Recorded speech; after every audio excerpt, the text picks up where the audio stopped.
ആണ് ഇവിടെ ഡിസ്പ്ലേ ചെയ്തിരിക്കുന്നത്. First one law of demand, then demand schedule, demand curve, individual demand and market demand. ഇത്രയും portions ആണ് ആദ്യത്തെ ഫേസിൽ നമ്മൾ ഡിസ്കസ് ചെയ്യാനായിട്ട് പോകുന്നത്. ലോ ഓഫ് ഡിമാൻഡ്, ഡിമാൻഡിനെ സംബന്ധിക്കുന്ന പ്രധാനപ്പെട്ട ഒരു തിയറിയാണ് ലോ ഓഫ് ഡിമാൻഡ് എന്ന് പറയുന്നത്. കഴിഞ്ഞ ക്ലാസ്സിൽ നമ്മൾ ഡിമാൻഡ് ഫംഗ്ഷൻ എന്താണ് എന്ന് പറഞ്ഞിരുന്നു. ഡിമാൻഡ് ഫംഗ്ഷൻ നമ്മൾ എഴുതിയത് quantity demanded is a function of price of the commodity, price of related commodities, income of the consumer, taste and preferences of the household, future price expectations etcetera. ഇങ്ങനെയാണ് നമ്മൾ പറഞ്ഞത്. ഇതിൽ നിന്നും നമ്മളൊരു simple demand function derive ചെയ്തു. That is QDX is a function of P of X. Keeping in mind that other factors which affecting demand remaining constant. അല്ലെ, ഡിമാൻഡിനെ affect ചെയ്യുന്ന price ഒഴികെയുള്ള ബാക്കി ഫാക്ടേഴ്സ് കോൺസ്റ്റന്റ് ആണെങ്കിൽ ഡിമാൻഡും പ്രൈസും തമ്മിൽ ഒരു ഇൻവേഴ്സ് റിലേഷൻഷിപ്പ് ഉണ്ടാകും. ഇതാണ് ലോ ഓഫ് ഡിമാൻഡിന്റെ പ്രധാനപ്പെട്ട അസംഷൻ എന്ന് പറയുന്നത്. Every theory is based on certain assumptions. According to law of demand, there are certain assumptions. First one is income of the consumer remaining constant. Income constant ആയിരിക്കും. Price of related goods constant ആയിരിക്കും. Future price expectations remaining the same. Taste and preferences of the consumer remaining unchanged.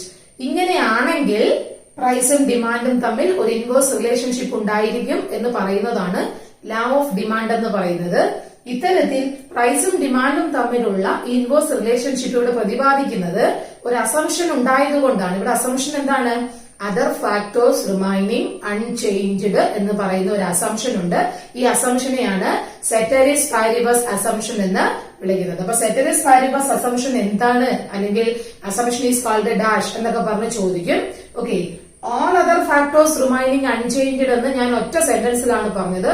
ചിലപ്പോൾ പരീക്ഷയ്ക്ക് ഏതെങ്കിലും 2 assumption എഴുതുക അല്ലെങ്കിൽ 3 assumption എഴുതുക എന്ന് പറഞ്ഞ് ചോദിക്കും. അങ്ങനെയെങ്കിൽ നമ്മൾ ഇതിൽ ഓരോന്നിനെയും എന്ത് ചെയ്താൽ മതി? എടുത്തെഴുതിയാൽ മതി. നമ്മൾ എന്തൊക്കെയാ പറഞ്ഞേ?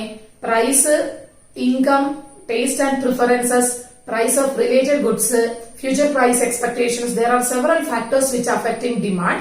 The most important factor, that is price, which is the most flexible and highly independent variable in the market. So we are taken into consider the price of the commodity and assume that all other factors are constant. All other factors constant എന്ന് പറഞ്ഞാൽ നമ്മൾ ഓരോന്നായിട്ട് split ചെയ്യണം. Income of the consumer remaining constant or assumption ആയി. Price of related goods remaining unchanged. ഇങ്ങനെ നമ്മൾ എടുത്തെഴുതുമ്പോൾ നമുക്ക് ഓരോ പോയിന്റ് ആയിട്ട് എഴുതാം. അതല്ലാതെ സെറ്ററിസ് പാരിബസ് അസംഷൻ ചോദിക്കുക 1 മാർക്കിന് ചോദിക്കുകയെങ്കിൽ other things remaining the same അല്ലെങ്കിൽ അതർ തിങ്സ് റിമൈനിങ് ഫിക്സഡ് എന്ന് പറഞ്ഞാൽ മതിയാകും. ഓക്കെ, അടുത്തതായിട്ട് എന്താണ് ഡിമാൻഡ് ഷെഡ്യൂൾ എന്നുള്ളതാണ്. ധാരാളം ഷെഡ്യൂൾസ് നമ്മൾ ഈ ചാപ്റ്ററിൽ പഠിക്കുന്നുണ്ട്. Demand schedule, supply schedule, okay, അങ്ങനെ ഒരുപാട് ഷെഡ്യൂൾസ് പഠിക്കുന്നുണ്ട്. ഷെഡ്യൂൾ മീൻസ് ടേബിൾ എന്നുള്ള അർത്ഥമേ ഉള്ളൂ. ടേബിൾ. ഓക്കെ, അപ്പൊ ഡിമാൻഡ് ഷെഡ്യൂൾ എന്ന് പറയുന്നത് it is A table showing the quantity demanded of a commodity at various levels of prices. എന്താ ഡിമാൻഡ് ഷെഡ്യൂൾ ഉദ്ദേശിക്കുന്നത്? ഡിമാൻഡ് ഷെഡ്യൂൾ എന്ന് പറയുന്നത് ഒരു ടേബിൾ ആണ്. ആ ടേബിൾ സൂചിപ്പിക്കുന്നത് ഒരു കമ്മോഡിറ്റിയുടെ പല ക്വാണ്ടിറ്റീസ് പല വിലയിൽ കൺസ്യൂം ചെയ്തിരിക്കുന്നതാണ് എന്ന് പറഞ്ഞാൽ ഇവിടെ നമ്മൾ പറയുന്നത് ഡിമാൻഡും പ്രൈസും തമ്മിലുള്ള റിലേഷൻഷിപ്പ് ആണ്. Price is independent variable and demand is dependent on price, so demand is dependent variable. ഇവിടെ ഞാൻ ഒരു ടേബിൾ വരയ്ക്കുകയാണ്. Demand D or QD whatever, price നമുക്കറിയാം ലോ ഓഫ് ഡിമാൻഡ് അനുസരിച്ച് പ്രൈസും ഡിമാൻഡും തമ്മിൽ ഇൻവേഴ്സ് റിലേഷൻഷിപ്പ് ആണ്. സോ പ്രൈസ് ഈസ് ഇൻക്രീസിംഗ്, അപ്പൊ ഡിമാൻഡ് എന്ത് ചെയ്യും? ഡിക്ലൈൻ ചെയ്യും. Okay, fine. Here we have a table. Here we have a table showing quantity demanded of a commodity at various levels of prices. പല വിലയിൽ demand ചെയ്യപ്പെട്ട quantities of a commodity. കമോഡിറ്റിയുടെ quantities ആണ് ഈ ടേബിളിൽ സൂചിപ്പിച്ചിരിക്കുന്നത്. This is called individual demand schedule. ഇതിനെയാണ് demand schedule എന്ന് വിളിക്കുന്നത്. ഓക്കെ, അങ്ങനെയെങ്കിൽ മാർക്കറ്റ് ഡിമാൻഡ് ഷെഡ്യൂൾ എന്തായിരിക്കും? അണ്ടർസ്റ്റുഡ് ആണ്. എത്ര ഇൻഡിവിജ്വൽസ് ഒരു മാർക്കറ്റിലുണ്ടോ അത്രയും ഇൻഡിവിജ്വൽസ് ഈ നിലവിലെ പ്രൈസിൽ എത്രത്തോളം കൺസ്യൂം ചെയ്തിട്ടുണ്ടോ അതാണ് മാർക്കറ്റ് ഡിമാൻഡ് എന്ന് പറയുന്നത്. അപ്പൊ മാർക്കറ്റ് ഡിമാൻഡ് ഷെഡ്യൂൾ എന്തായിരിക്കും? ഇത് D1 ആണ്, this is D2 and this is D3. Suppose there are 3 consumers. അങ്ങനെയെങ്കിൽ നമ്മള്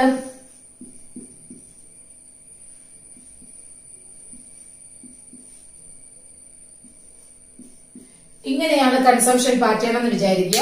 സോ മാർക്കറ്റിൽ ഒരു കമോഡിറ്റീസിന്റെ വിലയാണ് ഈ കൊടുത്തിരിക്കുന്നത് 1, 2, 3, 4 എന്നും പറഞ്ഞിട്ടുള്ള വില കൂടി വരുമ്പോൾ 3 കൺസ്യൂമേഴ്സ് അവർ ഒരുപോലെയല്ല കൺസ്യൂം ചെയ്യുന്നത്. നമുക്കറിയാം ഓരോ ഇൻഡിവിജ്വൽസും യൂണിക് ആണ്, അവരുടെ ഇൻകം ലെവൽസ് സെപ്പറേറ്റ് ആണ്. സോ അവരുടെ കപ്പാസിറ്റി അനുസരിച്ച് 1 രൂപയ്ക്ക് D1 വാങ്ങിച്ചത് 10 രൂപയും D2 വാങ്ങിച്ചത് 9 രൂപയും D1 വാങ്ങിച്ചത് 10 ക്വാണ്ടിറ്റിയും D2 വാങ്ങിച്ചത് 9 ക്വാണ്ടിറ്റിയും D3 വാങ്ങിച്ചത് 12 ക്വാണ്ടിറ്റീസുമാണെന്ന് വിചാരിക്കുക. അങ്ങനെയെങ്കിൽ 1 രൂപയായിരുന്നപ്പോൾ 3 ലെവലിലാണ് അവർ എന്ത് ചെയ്തിരിക്കുന്നത്, കൺസ്യൂം ചെയ്തിരിക്കുന്നത്. അപ്പൊ മാർക്കറ്റ് ഡിമാൻഡ് നമ്മൾ എങ്ങനെയാ കാണുക? മാർക്കറ്റ് ഡിമാൻഡ് എന്ന് പറയുന്നത് horizontal summation of individual demand ആണ്. കഴിഞ്ഞ ക്ലാസ്സിൽ നമ്മൾ പറഞ്ഞതാണ്. അപ്പൊ നമുക്കൊരു മാർക്കറ്റ് ഡിമാൻഡ് കിട്ടും. സോ പ്രൈസും ഈ മാർക്കറ്റ് ഡിമാൻഡും തമ്മിലുള്ള റിലേഷൻഷിപ്പ് സൂചിപ്പിക്കുന്ന ഈ ടേബിളിനെയാണ് മാർക്കറ്റ് ഡിമാൻഡ് ഷെഡ്യൂൾ എന്ന് വിളിക്കുന്നത്. സോ ഇൻഡിവിജ്വൽ ഡിമാൻഡ് ഷെഡ്യൂൾ എന്ന് പറഞ്ഞാൽ ഒരു ഇൻഡിവിജ്വൽ കൺസ്യൂമർ പല വിലയ്ക്ക് ഒരു കമോഡിറ്റീസിന്റെ പല ക്വാണ്ടിറ്റീസ് പർച്ചേസ് ചെയ്തത് കാണിക്കുന്ന ടാബുലർ റെപ്രസെന്റേഷൻ, ടേബിളിലുള്ള റെപ്രസെന്റേഷനെയാണ് ഇൻഡിവിജ്വൽ ഡിമാൻഡ് ഷെഡ്യൂൾ എന്ന് വിളിക്കുന്നത്. എന്നാൽ ഒരു മാർക്കറ്റിൽ എത്ര ഇൻഡിവിജ്വൽസ് ഉണ്ടോ അവർ എല്ലാവരും കൂടി ചേർന്ന് നിലവിലുള്ള വ്യത്യസ്തങ്ങളായിട്ടുള്ള വിലയിൽ എത്ര ക്വാണ്ടിറ്റീസ് ആണോ ടോട്ടൽ കൺസ്യൂം ചെയ്തത് അത് കാണിക്കുന്ന ടേബിളിനെയാണ് മാർക്കറ്റ് ഡിമാൻഡ് ഷെഡ്യൂൾ എന്ന് വിളിക്കുന്നത്. മനസ്സിലായല്ലോ? ഓക്കെ. ഇനി ഡിമാൻഡ് കർവ് എന്താണ് എന്നുള്ളതാണ്. നമുക്ക് വളരെ നിസ്സാരമായി പറഞ്ഞു കഴിഞ്ഞാൽ ഡിമാൻഡ് കർവ് എന്ന് പറയുന്നത് it is the graphical representation of demand schedule. എന്താ നമുക്ക് മനസ്സിലാക്കാം? Graphical representation of demand schedule ആണ് ഡിമാൻഡ് കർവ് എന്ന് വിളിക്കുന്നത്. ഈ ഷെഡ്യൂളിനെ നമ്മൾക്ക് ഒരു ഡയഗ്രത്തിലാക്കിയാൽ കിട്ടുന്നത് എന്താണോ അതാണ് ഡിമാൻഡ് കർവ് എന്ന് വിളിക്കുന്നത്. പലതരത്തിലുള്ള ഡയഗ്രാംസ് ഒക്കെ നിങ്ങൾ പ്ലസ് ടുവിൽ പഠിച്ചിട്ടുണ്ട്. അതിൽ ഒന്നാണ് നമ്മളിപ്പോ വരയ്ക്കാൻ പോകുന്ന ലൈൻ ഡയഗ്രാം എന്ന് പറയുന്നത്. ഓക്കെ, ഇപ്പൊ നമ്മള് ടേബിള് നമ്മൾ എഴുതുകയാണ്. ക്വാണ്ടിറ്റി ഡിമാൻഡ് ഒരു ടേബിള്, ആദ്യം നമുക്ക് പ്രൈസ് കൊടുക്കാം. പ്രൈസ് ഒരു ടേബിള്, പ്രൈസ് ഓഫ് എക്സ് എന്ന് പറയുന്ന കമോഡിറ്റിയുടെ വിലയാണ്. അതിന്റെ ക്വാണ്ടിറ്റി ഡിമാൻഡ് ആണ് അടുത്ത ടേബിളിൽ കൊടുത്തിരിക്കുന്നത്. സോ പ്രൈസ് 0, 1, 2, 3, 4, 5 എന്നിങ്ങനെ കൂടി വരുന്നു. സ്വാഭാവികമായിട്ടും ലൈ ഓഫ് ഡിമാൻഡ് അനുസരിച്ച് പ്രൈസ് കൂടുമ്പോൾ ക്വാണ്ടിറ്റി ഡിമാൻഡ് കുറയും. അപ്പൊ എങ്ങനെ കുറയും നമുക്ക് മനസ്സിലാക്കാം. 10, 9 ഇങ്ങനെ തന്നെ കുറയണമെന്ന് നിർബന്ധമൊന്നുമില്ല. ഇത് ജസ്റ്റ് ഓപ്പോസിറ്റ് റിലേഷൻഷിപ്പ് ആണെന്ന് കാണിക്കാൻ വേണ്ടി. സോ ഇതെന്താണ്? ഇതൊരു ഇൻഡിവിജ്വൽ ഡിമാൻഡ് ഷെഡ്യൂൾ ആണ്, ടേബിൾ ആണ് അല്ലെ. സോ എന്താണ് ഇൻഡിവിജ്വൽ ഡിമാൻഡ് ഷെഡ്യൂൾ എന്ന് പറയുന്നത്? It is A table showing various quantities of a particular commodity demanded at various levels of prices in a market. Okay, അപ്പൊ അത് ഞാൻ എന്ത് ചെയ്യുന്നു? ടാബുലർ റെപ്രസെന്റേഷനിൽ കാണിക്കുകയാണ്. ഇത് ജസ്റ്റ് ഒരു എന്താ പറയാ, എടുക്കുന്ന മെഷേഴ്സ് ഒന്നും കറക്റ്റ് ആയിരിക്കണം എന്നില്ല. ജസ്റ്റ് എന്താണ് അതിന്റെ സ്ലോപ്പ് എന്ന് മനസ്സിലാക്കാൻ വേണ്ടിയിട്ട് എക്സ് ആക്സിസിൽ എല്ലായ്പ്പോഴും എക്സ് ആക്സിസിൽ എടുക്കുന്നത് ക്വാണ്ടിറ്റി ഡിമാൻഡഡ് ആണ്, വൈ ആക്സിസിൽ പ്രൈസ് ആയിരിക്കും. സോ വേരിയബിൾസ് നമ്മളുടെ ഇഷ്ടത്തിനാണ് നമ്മൾ എടുക്കുന്നത്. അതുകൊണ്ട് ഒരു ചേഞ്ചിന് വേണ്ടിയിട്ട് ഞാൻ പ്രൈസ് എക്സ് ആക്സിസിൽ അടയാളപ്പെടുത്തുന്നു പറ്റത്തില്ല. പ്രൈസ് എല്ലായ്പ്പോഴും വൈ ആക്സിസിലും എക്സിൽ നമ്മൾ ക്വാണ്ടിറ്റി ഡിമാൻഡഡുമാണ് കാണിക്കുന്നത്. സോ ഇത് ഒറിജിൻ ആണ്, that is quantity demanded. This is price. ഇത് വൈ ആക്സിസ്, ഇത് എക്സ് ആക്സിസ്. ഇതെല്ലായ്പ്പോഴും നമ്മൾ രണ്ട് ആക്സിസുകളും എന്തൊക്കെയാണ് വരുന്നത് എന്ന് കൃത്യമായിട്ട് പ്രതിപാദിച്ചിട്ടുണ്ടാകണം. കാരണം എല്ലാ ഡയഗ്രത്തിലും എക്സിലും വൈയിലും വരുന്നത് ഒരേ വേരിയബിൾസ് ആയിരിക്കത്തില്ല. അപ്പൊ നമ്മളിവിടെ പ്രൈസ് വൈ ആക്സിൽ അടയാളപ്പെടുത്തുന്നു. 0 ആണിത്. ഇതിന്റെ മുകളിലോട്ട് നമ്മൾ എടുക്കുന്ന മെഷർമെന്റ് കൃത്യമായിട്ട് നമ്മൾ എടുക്കണം. എന്താണ്? 0, 1, 2, 3, 4, 5 അല്ലെ. ഇനി ഞാൻ എക്സ് ആക്സിൽ എന്താണ് 5, 10 അപ്പൊ ഓക്കെ 2, 4, 6 എന്നോ 1, 2, 3 എന്നോ ഒക്കെ എടുക്കാം. ഓക്കെ, ഇങ്ങനെ എടുക്കാം. 5ലാണ് തുടങ്ങുന്നത് അല്ലെ. Okay fine. അപ്പോ കുറച്ചുകൂടി അങ്ങോട്ട് വേണ്ടി വരും. അപ്പൊ ഞാൻ എന്ത് ചെയ്യുന്നു? ജസ്റ്റ് ഒരു ചേഞ്ചിന് വേണ്ടിയിട്ട് വലിയ ഡയഗ്രാം ഒന്ന് കുറയ്ക്കാൻ വേണ്ടിയിട്ട് ഇങ്ങനെയാക്കുന്നു. അല്ലെങ്കിൽ എക്സ് ആക്സിസ് നീണ്ടുപോകും അല്ലെ. സോ ഒരു ജസ്റ്റ് ഒരു ചെറിയ മിസ്റ്റേക്ക് എനിക്കുണ്ട്. പ്രൈസ് 0 ആകുമ്പോൾ ക്വാണ്ടിറ്റിയും 0 തന്നെ ആയിരിക്കും. ഓക്കെ, കാരണം പ്രൈസ് ഒന്നും കൊടുക്കത്തില്ലെങ്കിൽ ക്വാണ്ടിറ്റി 0 ആയിരിക്കും. ഫൈൻ. പിന്നീട് സ്റ്റാർട്ടിങ് അതിനുശേഷം പ്രൈസ് 1 ആകുമ്പോൾ ക്വാണ്ടിറ്റി ഡിമാൻഡ് 9 ആണ്. പ്രൈസ് 1 ആയിരിക്കുമ്പോൾ ക്വാണ്ടിറ്റി ഡിമാൻഡ് എന്ന് പറയുന്നത് 9 ആണ്. ഓക്കെ, പ്രൈസ് 1 ആകുമ്പോൾ ക്വാണ്ടിറ്റി ഡിമാൻഡ് 9 എന്ന് പറയുമ്പോൾ 8ന്റെയും 10ന്റെയും ഏകദേശം മധ്യഭാഗത്തായിട്ട് വരും 9 എന്ന് പറയുന്നത്. സോ ഞാൻ ഇവിടെ എന്ത് ചെയ്യുന്നു, 9 മാർക്ക് ചെയ്യുന്നു. 2 എന്ന് പറയുമ്പോൾ 8 ആണ്. ഓക്കെ, 2 എന്ന് പറയുമ്പോൾ 8 ആണ്. 3 എന്ന് പറയുമ്പോൾ 7 ആണ്. 3 എന്ന് പറയുന്ന പോയിന്റിൽ 7 ആണ്. ഓക്കെ, 4 എന്ന് പറയുന്ന പ്രൈസ് ആയിരിക്കുമ്പോൾ എത്ര ക്വാണ്ടിറ്റി, 6 ക്വാണ്ടിറ്റീസ് ആണ് കൺസ്യൂം ചെയ്തിരിക്കുന്നത്. 5 എന്ന് പറയുമ്പോൾ 5 ക്വാണ്ടിറ്റി. ഓക്കെ, അപ്പൊ എനിക്ക് കിട്ടിയിരിക്കുന്ന ഡിമാൻഡ് കർവിന് ഞാൻ ആ പോയിന്റുകൾ ചേർത്തുകൊണ്ട് ഞാൻ എന്ത് ചെയ്യുന്നു, ഒരു ഡിമാൻഡ് കർവ് ഞാൻ ഡിറൈവ് ചെയ്യുകയാണ്. ഇതാണ് എനിക്ക് കിട്ടിയ demand curve. I denoted it as DD. Okay, ഞാൻ ഇതിന്റെ DD ഉപയോഗിച്ചിട്ടാണ് സൂചിപ്പിച്ചിരിക്കുന്നത്. ഈ ഡിമാൻഡ് കർവ് എന്ന് പറയുന്നത് ലെഫ്റ്റിൽ നിന്നും റൈറ്റിലേക്ക് സ്ലോപ്പ് ഉള്ള ഒരു ഡൗൺവേർഡ് സ്ലോപ്പിംഗ് കർവാണ്. ഈ ഡൗൺവേർഡ് സ്ലോപ്പിംഗ് എന്ന് പറഞ്ഞാൽ തന്നെ the variables that is showing on the x-axis and y-axis having inverse relationship. ഇങ്ങനെ ഒരു കർവ് വന്നാൽ അതിനർത്ഥം ഡൗൺവേർഡ് സ്ലോപ്പിംഗ് ഒരു കർവ് വന്നാൽ അതിനർത്ഥം പ്രൈസും ഡിമാൻഡും തമ്മിൽ ഇൻവേഴ്സ് റിലേഷൻഷിപ്പ് ആയതുകൊണ്ടാണ് ഇത് ഡൗൺവേർഡ് സ്ലോപ്പിംഗ് വന്നത്. എന്നാൽ പ്രൈസും ഡിമാൻഡും തമ്മിൽ ഇൻവേഴ്സ് റിലേഷൻഷിപ്പ് അല്ല, ഡയറക്റ്റ് റിലേഷൻഷിപ്പ് ആണ് വരുന്നതെങ്കിലോ, അങ്ങനെയെങ്കിൽ ഇത് അപ്വേർഡ് സ്ലോപ്പിംഗ് ആയിട്ട് മാറും. ഈ ഒരു കർവ് ആയിരിക്കില്ല വരുന്നത്.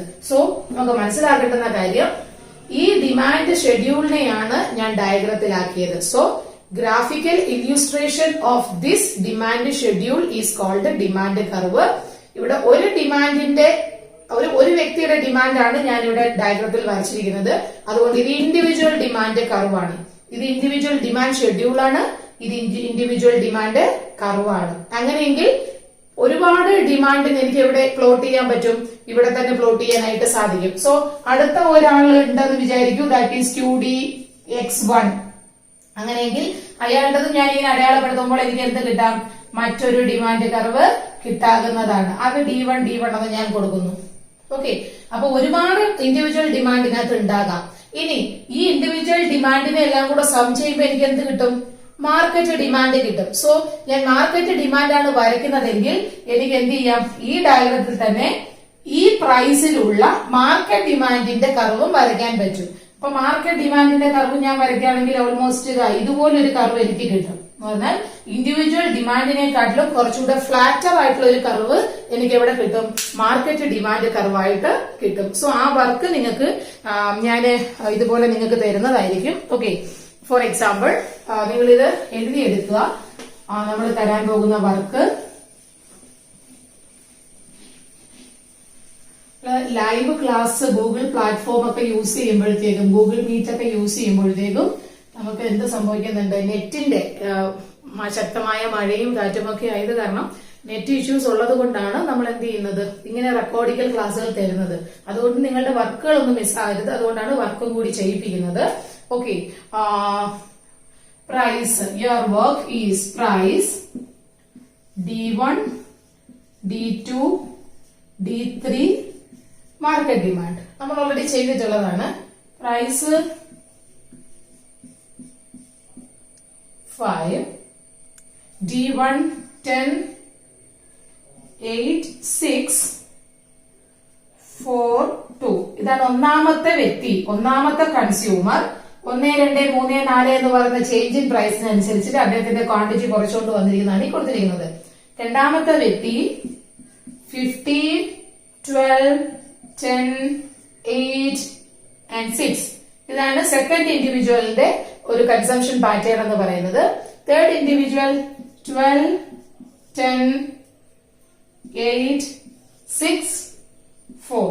ഇതാണ് എന്തെന്ന് പറയുന്നത്, തേർഡ് ഇൻഡിവിജ്വൽ കൺസ്യൂമറിന്റെ ഒരു ഡിമാൻഡ് പാറ്റേൺ എന്ന് പറയുന്നത്. സോ ഇതിൽ നിന്നും മാർക്കറ്റ് ഡിമാൻഡ് കണ്ടുപിടിക്കാൻ നിങ്ങൾക്കറിയാം. ക്വസ്റ്റ്യൻ നമ്പർ 1 ഇതാണ്, ഫൈൻഡ്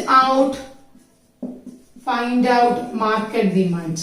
ഒന്ന് മാർക്കറ്റ് ഡിമാൻഡ് കണ്ടെത്തുക. അറിയാലോ, മാർക്കറ്റ് ഡിമാൻഡ് എന്ന് പറയുന്നത് horizontal summation of all individual demand ആണ്. എല്ലാ ഇൻഡിവിജ്വൽസിന്റെയും ഹൊറിസോണ്ടൽ ആയിട്ടാണ് സം ചെയ്യേണ്ടത്, വെർട്ടിക്കൽ ആയിട്ടല്ല. അപ്പൊ നമുക്ക് മാർക്കറ്റ് ഡിമാൻഡ് കിട്ടും. ആൻഡ് സെക്കൻഡ് ക്വസ്റ്റ്യൻ എന്ന് പറയുന്നത് draw market demand curve. Market demand curve വരയ്ക്കുക എന്നുള്ളതാണ്. അപ്പൊ നമ്മള് നോർമലി നമ്മൾ എടുക്കുമ്പോൾ എക്സ് ആക്സിസിലും വൈ ആക്സിസിലും ഇവിടെ പ്രൈസും ഇവിടെ നമ്മൾ quantity demand of a commodity എഴുതുന്നത്. അതായത് D1ന്റെ ഇൻഡിവിജ്വൽ കർവ് ആണെങ്കിൽ അവിടെ D1ന്റെ മാത്രം വരും, ഇവിടെ മാർക്കറ്റ് ഡിമാൻഡ് ആണ് വരുന്നത്. ഓക്കെ, അപ്പൊ നമ്മൾ വരയ്ക്കുമ്പോൾ ഇതെല്ലാം വരയ്ക്കണം എന്നില്ല, വരയ്ക്കണമെങ്കിൽ വരയ്ക്കാം.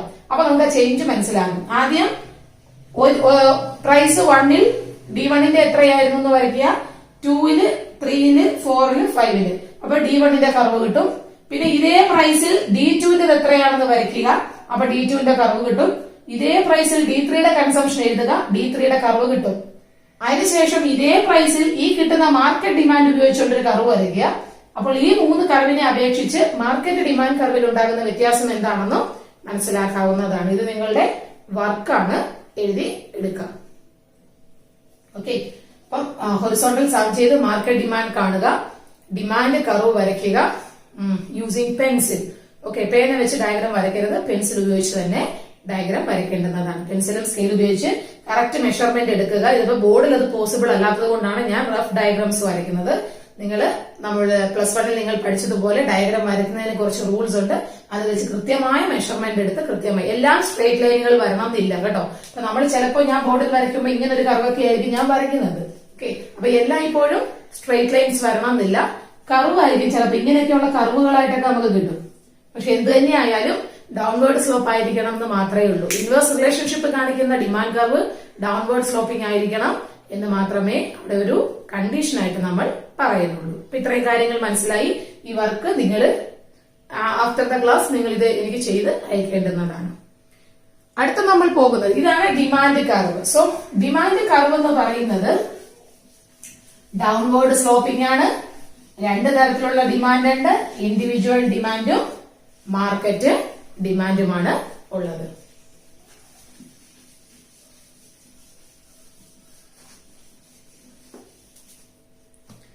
അടുത്തതായിട്ട് നമ്മൾ ഡിസ്കസ് ചെയ്യുന്നത് ചേഞ്ചസ് ഇൻ ഡിമാൻഡ് ആണ്. Okay, changes in demand. ഞാൻ ഡിമാൻഡ് കർവ് ഡിമാൻഡ് ഫംഗ്ഷൻ ഒന്നുകൂടി എഴുതുകയാണ്. It is a function of, ഇത് ഡിപ്പെൻഡ് ആണ്. ഡിമാൻഡ് ഡിപ്പെൻഡ് ചെയ്തിരിക്കുന്നത് ഏതൊക്കെ ഫാക്ടേഴ്സിനെയാണ്? Price of x, income of the consumer, taste and preferences of the household, price of related commodities, പിന്നെ എന്താണ് ഫ്യൂച്ചർ പ്രൈസ് എക്സ്പെക്ടേഷൻസ് എക്സെട്ര. അല്ലെ? സോ ഇവിടെ ഏറ്റവും കൂടുതൽ ഇൻഫ്ലുവൻസ് ചെയ്യുന്നത് പ്രൈസ് ആണ്. ഓക്കെ, നമ്മളിവിടെ ബാക്കി എല്ലാ ഫാക്ടേഴ്സും ഉണ്ട്, അവരെ നമ്മൾ ഒറ്റയടിക്കാണ് എടുത്തിരിക്കുന്നത്. അല്ലെ? അപ്പൊ നമുക്ക് 2 രീതിയിലാണ് ഇത് സെറ്റപ്പ് പാരബിൾസ് അസംഷന്റെ ഭാഗമായിട്ട് ഇവരെ എല്ലാവരെയും നമ്മൾ എന്ത് ചെയ്ത് വെച്ചിരിക്കുന്നു? കോൺസ്റ്റന്റ് ആയിട്ട് വെച്ചിരിക്കുന്നു. സോ 2 രീതിയിലാണ് ഡിമാൻഡ് ചേഞ്ച് ചെയ്യുന്നത്. എങ്ങനെയാണ്? Demand is changing. Changes in demand എന്ന് പറയുന്ന ടൈറ്റിലാണ് ക്വസ്റ്റ്യൻ എങ്ങനെ ചോദിക്കുന്നു ഞാൻ പറഞ്ഞുതരാം. Demand is changing due to 2 reasons. First one is change in price. ആര് കാരണം? പ്രധാനപ്പെട്ട വില്ലൻ ആരാണ്? പ്രൈസ് കാരണം.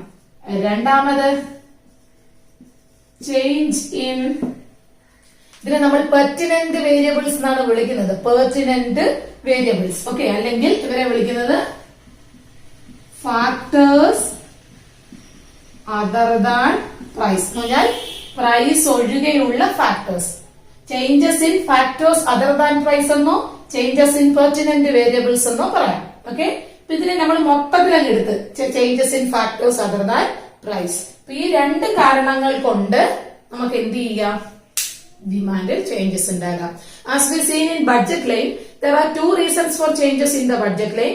First one is change in income and the second one is price of the 2 goods. എന്ന് പറഞ്ഞതുപോലെ ഇവിടെയും ഇൻഫ്ലുവൻസ് ചെയ്യുന്ന ഫാക്ടേഴ്സ് ഡിമാൻഡ് ആരെയൊക്കെ ഡിപ്പെൻഡ് ചെയ്യുന്നോ അവരിലൊക്കെ മാറ്റം ഉണ്ടായാൽ ആരും മാറും? ഡിമാൻഡും മാറും. ഏറ്റവും കൂടുതൽ ഫ്ലക്ച്വേറ്റിംഗ് ആയിട്ടുള്ളത് പ്രൈസ് ആയതുകൊണ്ട് പ്രധാനപ്പെട്ട ഭാഗമായിട്ട് നമ്മൾ പ്രൈസിനെ കൺസിഡർ ചെയ്താൽ demand is changing. First reason changes in demand is due to changes in price and second reason changes in demand due to factors other than price.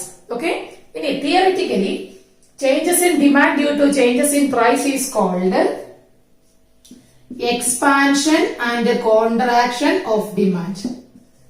Expansion and contraction of demand. Expand ചെയ്യാന്ന് വെച്ചാൽ കൂടുക, contract ചെയ്യാന്ന് വെച്ചാൽ ചുരുങ്ങുക. ആരാണ്? Demand ആണ്. ആര് കാരണമാണ്? Price കാരണമാണ്. നമ്മൾ അതാണ് ശ്രദ്ധിക്കേണ്ടുന്നത്. ഡിമാൻഡ് ചേഞ്ച് ചെയ്യാനാണ് പ്രൈസ് കാരണക്കാരാണ്. അപ്പൊ മാറ്റം ഉണ്ടാകുന്നത് ഡിമാൻഡിനും മാറ്റത്തിന് കാരണക്കാരനാകുന്നത് പ്രൈസുമാണ്. ആ സമയത്ത് നമ്മൾ ആരെ എടുക്കുന്നില്ല? ബാക്കി ഫാക്ടേഴ്സിനെ കൺസിഡർ ചെയ്യുന്നില്ല എങ്കിൽ ഈ പ്രൈസ് മാത്രം കാരണം ഡിമാൻഡിന് രണ്ട് ചേഞ്ചസ് ആണ് ഉണ്ടാകുന്നത്. Either demand is expanded, demand വികസിക്കും എന്ന് പറഞ്ഞാൽ ഡിമാൻഡ് കൂടും. ഡിമാൻഡ് കൂടുന്നത് ലോ ഓഫ് ഡിമാൻഡ് അനുസരിച്ചിട്ട് എപ്പോഴാണ്? പ്രൈസ് കുറയുമ്പോഴാണ്. ഡിമാൻഡ് കോൺട്രാക്റ്റഡ്, ഡിമാൻഡ് കുറയും എപ്പോഴാണ്? അല്ലെങ്കിൽ ചുരുങ്ങും പ്രൈസ് കൂടുമ്പോൾ.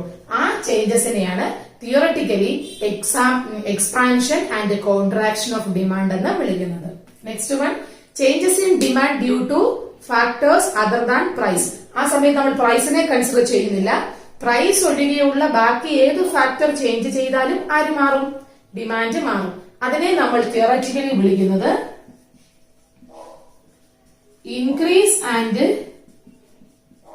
ഡിക്രീസ് ഇൻ ഡിമാൻഡ് എന്നാണ്. Increase and decrease in demand. The word itself shows that increase in demand. Demand increase ചെയ്യുന്നു എപ്പോഴാണ്?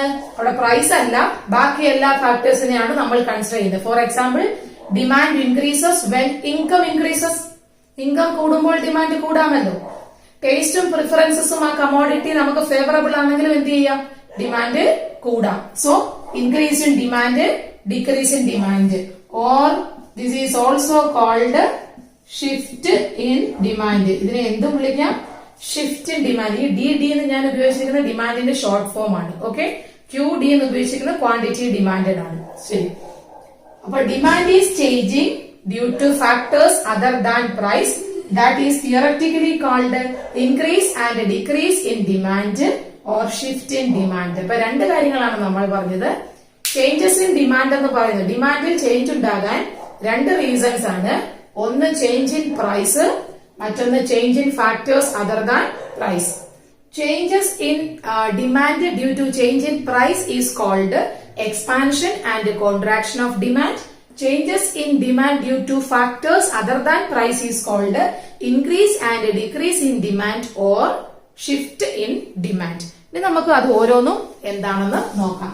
First one, change in price. Price കാരണം ഡിമാൻഡിൽ ഉണ്ടാകുന്ന ചേഞ്ച് ആണ് ഡയഗ്രമാറ്റിക്കലി ഞാൻ ഇവിടെ കാണിക്കാനായിട്ട് പോകുന്നത്. ഓക്കെ, തീർച്ചയായിട്ടും വൈറ്റ് ബോർഡ് ആണ്, കുറച്ച് ഗ്ലേസിംഗ് ആയതുകൊണ്ടും സ്കെയിലൊന്നും ഉപയോഗിക്കാത്തത് കൊണ്ടും എന്റെ ഡയഗ്രത്തിന് ചില വികലാംഗതയൊക്കെ ഉണ്ടാകും. ഓക്കെ, നിങ്ങൾ അവിടെ നിന്ന് നോക്കുമ്പോഴേക്കും നിങ്ങൾക്ക് അതിന്റെ രസം മനസ്സിലാവുന്നു അല്ലെ. അപ്പൊ ഇവിടെ നമ്മള് ഡിമാൻഡ് ആണ്, ഇവിടെ പ്രൈസ് ആണ്. നമ്മൾ മനസ്സിലാക്കേണ്ടത് ഡിമാൻഡ് ചേഞ്ച് ചെയ്യുന്നതിനാണ്. ഓക്കെ, ഡിമാൻഡിന് മാറ്റം ഉണ്ടാകുന്നു ആര് മാറുമ്പോൾ? പ്രൈസ് മാറുമ്പോൾ. അപ്പൊ മാറ്റം ഉണ്ടാകുന്നതിന് മുൻപ് എന്തുണ്ടാവും? ഒരു ഡിമാൻഡ് ഉണ്ടാവുമല്ലോ അല്ലെ. ആ ഡിമാൻഡിനാണ് എന്ത് സംഭവിക്കുന്നത്? പ്രൈസ് കാരണം മാറ്റം സംഭവിക്കുന്നത്. മനസ്സിലായില്ലേ? സോ ആദ്യം ഞാൻ എന്ത് ചെയ്യുകയാണ്? ഒരു യൂഷ്വൽ മാറ്റങ്ങളൊക്കെ ഉണ്ടാകുന്നതിന് മുമ്പുള്ള ഒരു ഡിമാൻഡ് കർവ് ഞാൻ വരയ്ക്കുകയാണ്. ഓക്കെ, അതിനെ ഞാൻ ഡി എന്ന് വിളിച്ചു. ഇത് മാറ്റങ്ങൾ ഉണ്ടാകുന്നതിന് മുൻപ്. ഓക്കെ, അപ്പൊ അതിൽ ഞാൻ ഒരു പോയിന്റ് ഞാൻ അടയാളപ്പെടുത്തുകയാണ്. ആ പോയിന്റ് ഞാൻ കണ്ടേ, ആ പോയിന്റില് പ്രൈസ് P0 ആയിരുന്നു, ക്വാണ്ടിറ്റി ഡിമാൻഡ് എന്ന് പറയുന്നത് Q0 ആയിരുന്നു. പ്രൈസ് P0 ആയപ്പോൾ ക്വാണ്ടിറ്റി ഡിമാൻഡ് Q0 ആയിരുന്നു. ഇത് മാറ്റങ്ങൾക്ക് മുൻപുള്ളതാണ്, മാറ്റമൊന്നും ഉണ്ടായിട്ടില്ല. അപ്പോ അങ്ങനെ ഇരുന്ന സമയത്ത് പ്രൈസ് കുറയുന്നു. മാർക്കറ്റിലെ പ്രൈസിനാണല്ലോ ആദ്യം മാറ്റം വരുന്നത്. ആ പ്രൈസ് മാറുമ്പോഴാണ് ആര് റെസ്പോണ്ട് ചെയ്യുന്നത്? മാർക്കറ്റിലെ സാധനത്തിന്റെ വില കുറയുമ്പോഴാണ് നമ്മൾ പോയി കൂടുതൽ വാങ്ങിക്കുന്നത്. അപ്പൊ ആദ്യം മാറ്റം ആർക്ക് വരണം? പ്രൈസിന് വരണം. അതിനുശേഷം ഡിമാൻഡ്, കൺസ്യൂമേഴ്സ് റിയാക്ട് ചെയ്യുന്നതാണ് ഡിമാൻഡിൽ ഉണ്ടാകുന്ന ചേഞ്ച് എന്ന് പറയുന്നത്. സോ പ്രൈസ് കുറഞ്ഞ് P1 ആകുന്നു. ആ കുറഞ്ഞ പ്രൈസിനെ ഞാൻ ഇവിടെ മാർക്ക് ചെയ്തു. ആ മാർക്ക് ചെയ്ത ഭാഗത്ത് നിന്നും ഞാൻ റൈറ്റിലേക്ക് എക്സ്റ്റെൻഡ് ചെയ്ത് എവിടെ വരെ പോകും? അങ്ങ് പോവോ? ഇല്ല. ഡിമാൻഡിന്റെ അവിടെ വരെ ഞാൻ എക്സ്റ്റെൻഡ് ചെയ്തു. അപ്പൊ എനിക്കൊരു ഡിമാൻഡ് കർവിൽ എനിക്കൊരു പോയിന്റ് കിട്ടി. ആ പോയിന്റിൽ നിന്നും എക്സ് ആക്സിസിൽ ഞാൻ കൂട്ടി വരച്ചപ്പോഴത്തേക്കും എനിക്ക് എന്ത് കിട്ടി? ഒരു ഡിമാൻഡും കിട്ടി. ആ ഡിമാൻഡിനെ ഞാൻ Q1 എന്നതുകൊണ്ട് സൂചിപ്പിക്കുന്നു. ഓക്കെ, അപ്പോ പ്രൈസ് P0 ആയി P0യിൽ നിന്നും P1 ആയി കുറഞ്ഞപ്പോൾ ക്വാണ്ടിറ്റി ഡിമാൻഡ് Q0യിൽ നിന്നും Q1 ആയിട്ട് കൂടി. അപ്പൊ പ്രൈസ് കുറഞ്ഞു, ഡിമാൻഡ് കൂടി. ഇതൊരു റെസ്പോണ്ട് ആണ്. അപ്പൊ നമ്മൾ എന്താ പറഞ്ഞേ? Demand is expanded. ഇവിടെ ഡിമാൻഡിന് എന്താ സംഭവിച്ചത്? എക്സ്പാൻഷൻ ആണ് സംഭവിച്ചത്, കൂടിയതാണ്. ആര് കാരണം? fall in പ്രൈസ് കാരണം. So when price falls demand expanded. അപ്പൊ എന്താ സംഭവിച്ചത്? ഈ പോയിന്റിൽ നിന്നും താഴോട്ടൊരു മൂവ്മെന്റ് ഉണ്ടായി. അഗൈൻ പ്രൈസ് ഫോൾസ്, വീണ്ടും പ്രൈസ് കുറയുന്നു, P2 ആയിട്ട് കുറയുന്നു. ഓക്കെ, മകളിൽ വീണ്ടും പ്രൈസ് കുറഞ്ഞപ്പോ ആൾക്കാരെല്ലാം ഓടിച്ചത് വാങ്ങിക്കും. അപ്പൊ എന്താ സംഭവിക്കുക? പ്രൈസ് കുറയുമ്പോ ഞാൻ അതിനെ വീണ്ടും എക്സ് ആക്സിലേക്ക് എക്സ്റ്റെൻഡ് ചെയ്യുകയാണ്. അവിടെ നിന്ന് ഞാൻ എക്സിലേക്ക് നമ്മൾ എന്ത് ചെയ്യുന്നു? അപ്പോഴത്തേക്ക് എനിക്ക് Q2 എന്നും പറഞ്ഞിട്ട് ഓരോ വേരിയബിളിന് ഓരോ പേരാ കൊടുക്കുന്നത്, മാറ്റം അറിയാൻ വേണ്ടിയിട്ട്. സോ P2 ആകുമ്പോ ക്വാണ്ടിറ്റി Q2, P1 ആകുമ്പോ Q1, P0 ആകുമ്പോ Q0. അപ്പം വീണ്ടും പ്രൈസ് P2 ആയിട്ട് കുറഞ്ഞപ്പോ Q1ൽ നിന്നും Q2ലേക്ക് വീണ്ടും എന്ത് ചെയ്തു? ഡിമാൻഡ് കൂടി. അപ്പൊ ഇവിടെ നിന്ന് വീണ്ടും എന്ത് ചെയ്തു? അതിലേക്ക് പോയി. അപ്പൊ നമുക്ക് എന്ത് മനസ്സിലാക്കാം? ഈ ഡിമാൻഡ് കർവിൽ താഴോട്ടുള്ള മൂവ്മെന്റ് എല്ലാം എന്താണ്? എക്സ്പാൻഷൻ ആണ്. സോ ഈ ഒരു മൂവ്മെന്റിനെ downward movement along the demand curve, ഒരു ഡിമാൻഡ് കർവിലൂടെ താഴോട്ടുള്ള മൂവ്മെന്റിനെ നമുക്ക് എന്ത് വിളിക്കാം? എക്സ്പാൻഷൻ എന്ന് വിളിക്കാം. തിരിഞ്ഞു പോകരുത്, പലപ്പോഴും തിരിഞ്ഞു പോകുന്നതാണ്. ഇത് താഴോട്ടുള്ളത് കോൺട്രാക്ഷനും മുകളിലോട്ടുള്ളത് എക്സ്പാൻഷനും എഴുതി വെക്കും. ഒരു ഡിമാൻഡ് കർവിൽ എലോങ് ദ ഡിമാൻഡ് കർവ്, ഒരു ഡിമാൻഡ് കർവിൽ താഴോട്ടുള്ള മൂവ്മെന്റിനെ സൂചിപ്പിക്കുന്നത് എക്സ്പാൻഷൻ ആണ്. അതിന് കാരണം fall in പ്രൈസ് ആണ്. ഇനി നേരെ തിരിച്ച് നോക്കൂ. പ്രൈസ് P0യിൽ നിന്നും P3 ആയിട്ട് കൂടി, മുകളിലോട്ടാ കൂടി. സോ ഇവിടെ നിന്ന് ഇങ്ങോട്ട് കൂടിയപ്പോ വീണ്ടും ഞാൻ ഡിമാൻഡ് കർവിലേക്ക് എക്സ്റ്റെൻഡ് ചെയ്തിട്ട് എക്സിലേക്ക് കൂട്ടിയിരിക്കും. അപ്പൊ എനിക്ക് എന്ത് കിട്ടുന്നു? Q3. അപ്പൊ എന്താ സംഭവിച്ചത്? ഡിമാൻഡ് കുറഞ്ഞു. ഇടത്തോട്ടുള്ളത് കുറയുക, വലത്തോട്ടുള്ളത് കൂടുക. സോ ഡിമാൻഡ് കുറഞ്ഞു. ഇവിടെ ഡിമാൻഡ് കുറയാൻ കാരണം ഇൻക്രീസ് ഇൻ പ്രൈസ് ആയിരുന്നു. ഇൻക്രീസ് ഇൻ പ്രൈസ് നമ്മൾ എങ്ങോട്ടാ? ഇവിടുന്ന് മേപ്പോട്ടല്ലേ? അതായത് മേളിലോട്ട് കൂടുമ്പോൾ ഡയഗ്രത്തിൽ ഇത് മേപ്പോട്ടാണ് മാർക്ക് ചെയ്യുന്നത് അല്ലെ? സോ മുകളിലേക്ക് a movement upward along the same demand. ഈ ഡിമാൻഡ് കർവിൽ മുകളിലേക്കുള്ള മൂവ്മെന്റ് സൂചിപ്പിക്കുന്നത് എന്താണ്? സൂചിപ്പിക്കുന്നത്? Decrease in demand, I mean contraction of demand ആണ്. എന്താണ് സൂചിപ്പിക്കുന്നത്? കോൺട്രാക്ഷൻ. പേര് മറന്നു പോരുത്, കോൺട്രാക്ഷൻ ഓഫ് ഡിമാൻഡ് ആണ്. Demand is contracted when there is rise in price. Price കൂടുമ്പോഴാണ് എന്ത് ചെയ്യുന്നത്? ഡിമാൻഡ് കോൺട്രാക്ട് ചെയ്യുന്നത്. അപ്പൊ ഇതിനെ നമുക്ക് എന്ത് വിളിക്കാം? കോൺട്രാക്ഷൻ എന്ന് വിളിക്കാം. എന്താണ് കോൺട്രാക്ട് ചെയ്യുന്നത്? ഡിമാൻഡ് ആണ് കോൺട്രാക്ട് ചെയ്യുന്നത്. എന്താണ് എക്സ്പാൻഡ് ചെയ്യുന്നത്? ഡിമാൻഡ് ആണ് എക്സ്പാൻഡ് ചെയ്യുന്നത്. ഈ രണ്ട് ചേഞ്ചിനും കാരണക്കാരൻ ഇവിടെ ആരാണ്? ചേഞ്ചസ് ഇൻ പ്രൈസ് ആണ്. So in short we can say that either there is an expansion or contraction of demand, that is only because of changes in price. Okay, this is shown by an upward and downward movement along the same demand curve. പുതിയ demand കർവിൽ ഒന്നും വരച്ചിട്ടില്ല. ഒരേ demand കർവിൽ തന്നെ താഴേക്കും മുകളിലേക്കുള്ള movement ആരോ ഉപയോഗിച്ചിട്ടാണ്, ആരോ അല്ല, ഈ ഒരു ആരോ മാർക്ക് ഉപയോഗിച്ചിട്ടാണ് ഞാൻ സൂചിപ്പിക്കുന്നത് എക്സ്പാൻഷൻ ഏതാണ്, കോൺട്രാക്ഷൻ ഏതാണ്. ഓക്കെ, ഉറപ്പായിട്ട് നിങ്ങൾ തെറ്റിക്കും.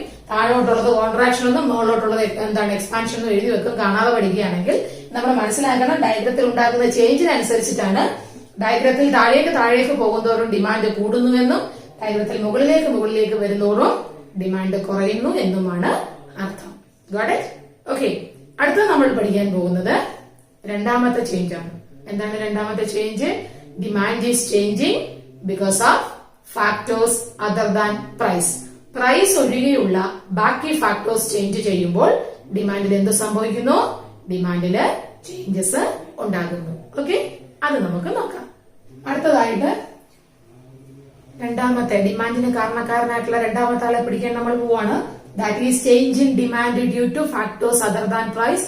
തിയറിറ്റിക്കൽ നെയിമും നമ്മൾ മനസ്സിലാക്കണം, കാരണവും നമ്മൾ മനസ്സിലാക്കണം. ഓക്കെ, നമ്മൾ എത്ര പറഞ്ഞാലും നമ്മൾ പരീക്ഷ ആകുമ്പോഴത്തേക്കും change in demand due to change in price ആണ് എഴുതി വെക്കും. കാരണം നമ്മുടെ വായിൽ പെട്ടെന്ന് വരുന്ന അതാണ്.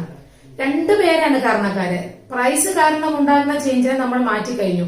Expansion and contraction of demand is happening due to dash എന്ന് എഴുതി കഴിഞ്ഞാൽ change in price. Increase and decrease in demand is due to dash എന്ന് പറയുമ്പോൾ അതും ചേഞ്ച് ഇൻ പ്രൈസ്. ഇങ്ങനെയാണ് നമ്മൾ എഴുതുന്നത്. അപ്പൊ അവിടെ എന്താ കാരണം എഴുതേണ്ടത്? Demand is changing due to factors other than price.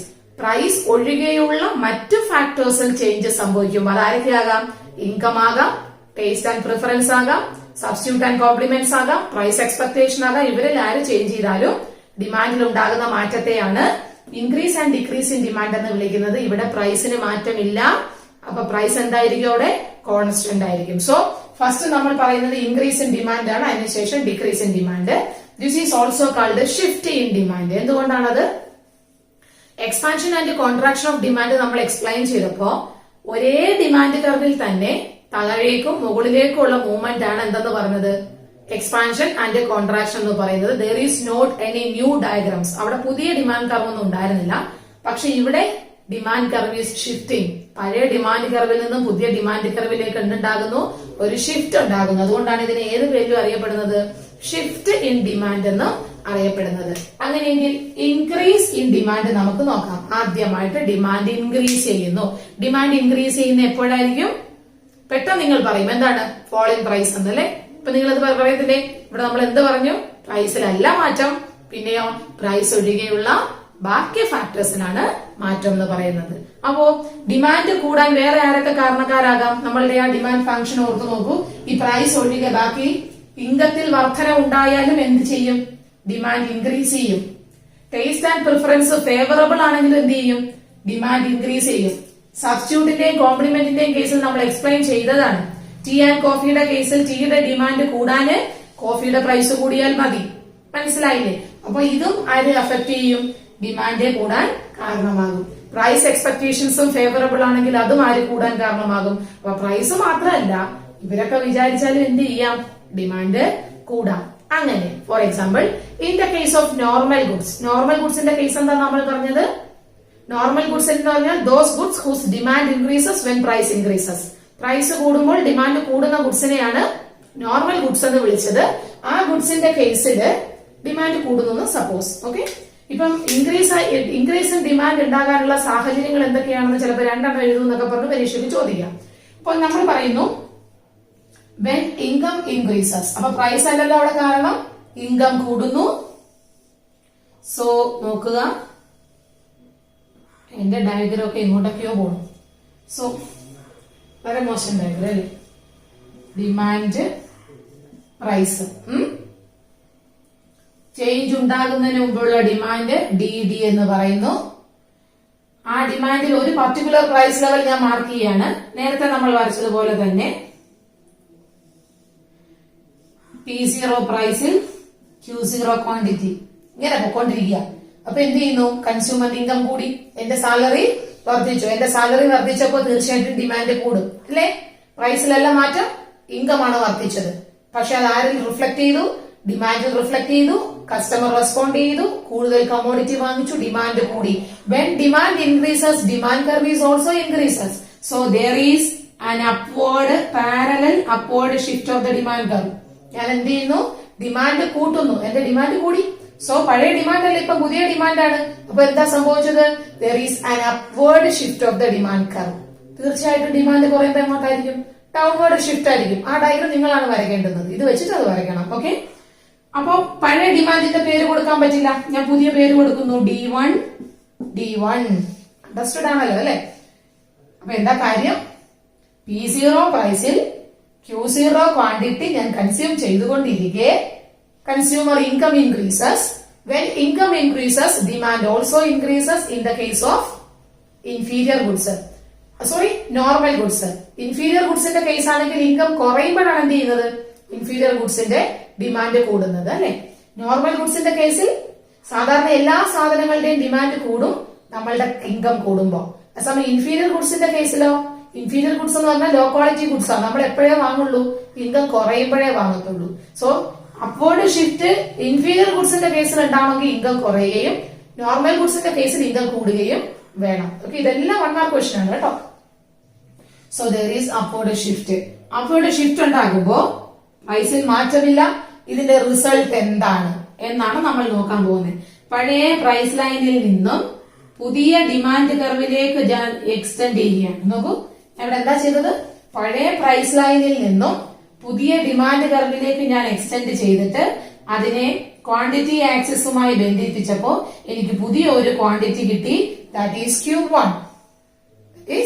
Q1. കാരണം പ്രൈസിൽ മാറ്റം ഇല്ലല്ലോ. ആരാ മാറിയത്? ഇൻകം ആണ് മാറിയത്. ഞാൻ ഇച്ചിരി കഴിഞ്ഞ് ചോദിക്കുമ്പോ മണ്ടത്തരം പറയരുത്. ഇവിടെ പ്രൈസേ അല്ല കാരണം, ഇൻകം ആണ് കാരണം. സോ പ്രൈസ് അവിടെ കോൺസ്റ്റന്റ് ആണ്, മാറ്റമൊന്നുമില്ല. അപ്പൊ പഴയ പ്രൈസിൽ എനിക്ക് എന്ത് ചെയ്യാം? കൂടുതൽ ക്വാണ്ടിറ്റി വാങ്ങാം. So what is the result of increasing demand or shift in demand? നമ്മളപ്പോ ഏത് ഡയഗ്രാം വരച്ചാലും ഡയഗ്രത്തിന് എക്സ്പ്ലനേഷൻ കൊടുക്കണം. As a result of increase in income, suppose demand is shifted to rightward or upward. രണ്ടും ശരിയാണ്. Rightward or new demand curve is D1. As a result of increase in demand, now the consumer can purchase more quantity at the same price. More quantity at the same price. More quantity at the same price. ഇതിന്റെ result എന്ന് പറയുന്നത് കൂടുതൽ quantity എന്ത് ചെയ്യാം? Same പ്രൈസിൽ കൺസ്യൂമർക്ക് consume ചെയ്യാം. അല്ലെങ്കിൽ same quantity at higher price എന്നുണ്ട്. ആ റിസൾട്ട് നമുക്ക് വേണ്ട. നമുക്ക് ഒറ്റ റിസൾട്ട് മതി. ഞങ്ങളൊക്കെ പഠിക്കുന്ന സമയത്ത് 2-3 റിസൾട്ട് ഉണ്ടായിരുന്നു. ഇപ്പൊ നിങ്ങൾക്ക് ഒരെണ്ണം പഠിച്ചാൽ മതി. Okay, more quantity at the same price. ആ സെയിം പ്രൈസിൽ കൂടുതൽ ക്വാണ്ടിറ്റി, കാരണം പ്രൈസിന് മാറ്റം ഉണ്ടായിരുന്നില്ലല്ലോ. സോ കൂടുതൽ ക്വാണ്ടിറ്റി എനിക്ക് ആ പഴയ വിലയ്ക്ക് വാങ്ങാനായിട്ട് സാധിക്കും എന്നാണ് അർത്ഥം. ഓക്കെ, അതാണ് ഇൻക്രീസ് ഇൻ ഡിമാൻഡ്. ഇനി ഡിക്രീസ് ഇൻ ഡിമാൻഡ് ആണെങ്കിലോ നോക്കൂ, കാണാൻ പറ്റുന്നുണ്ടല്ലോ അല്ലെ? ഇത് തന്നെ മായ്ച്ചു വരയ്ക്കാം.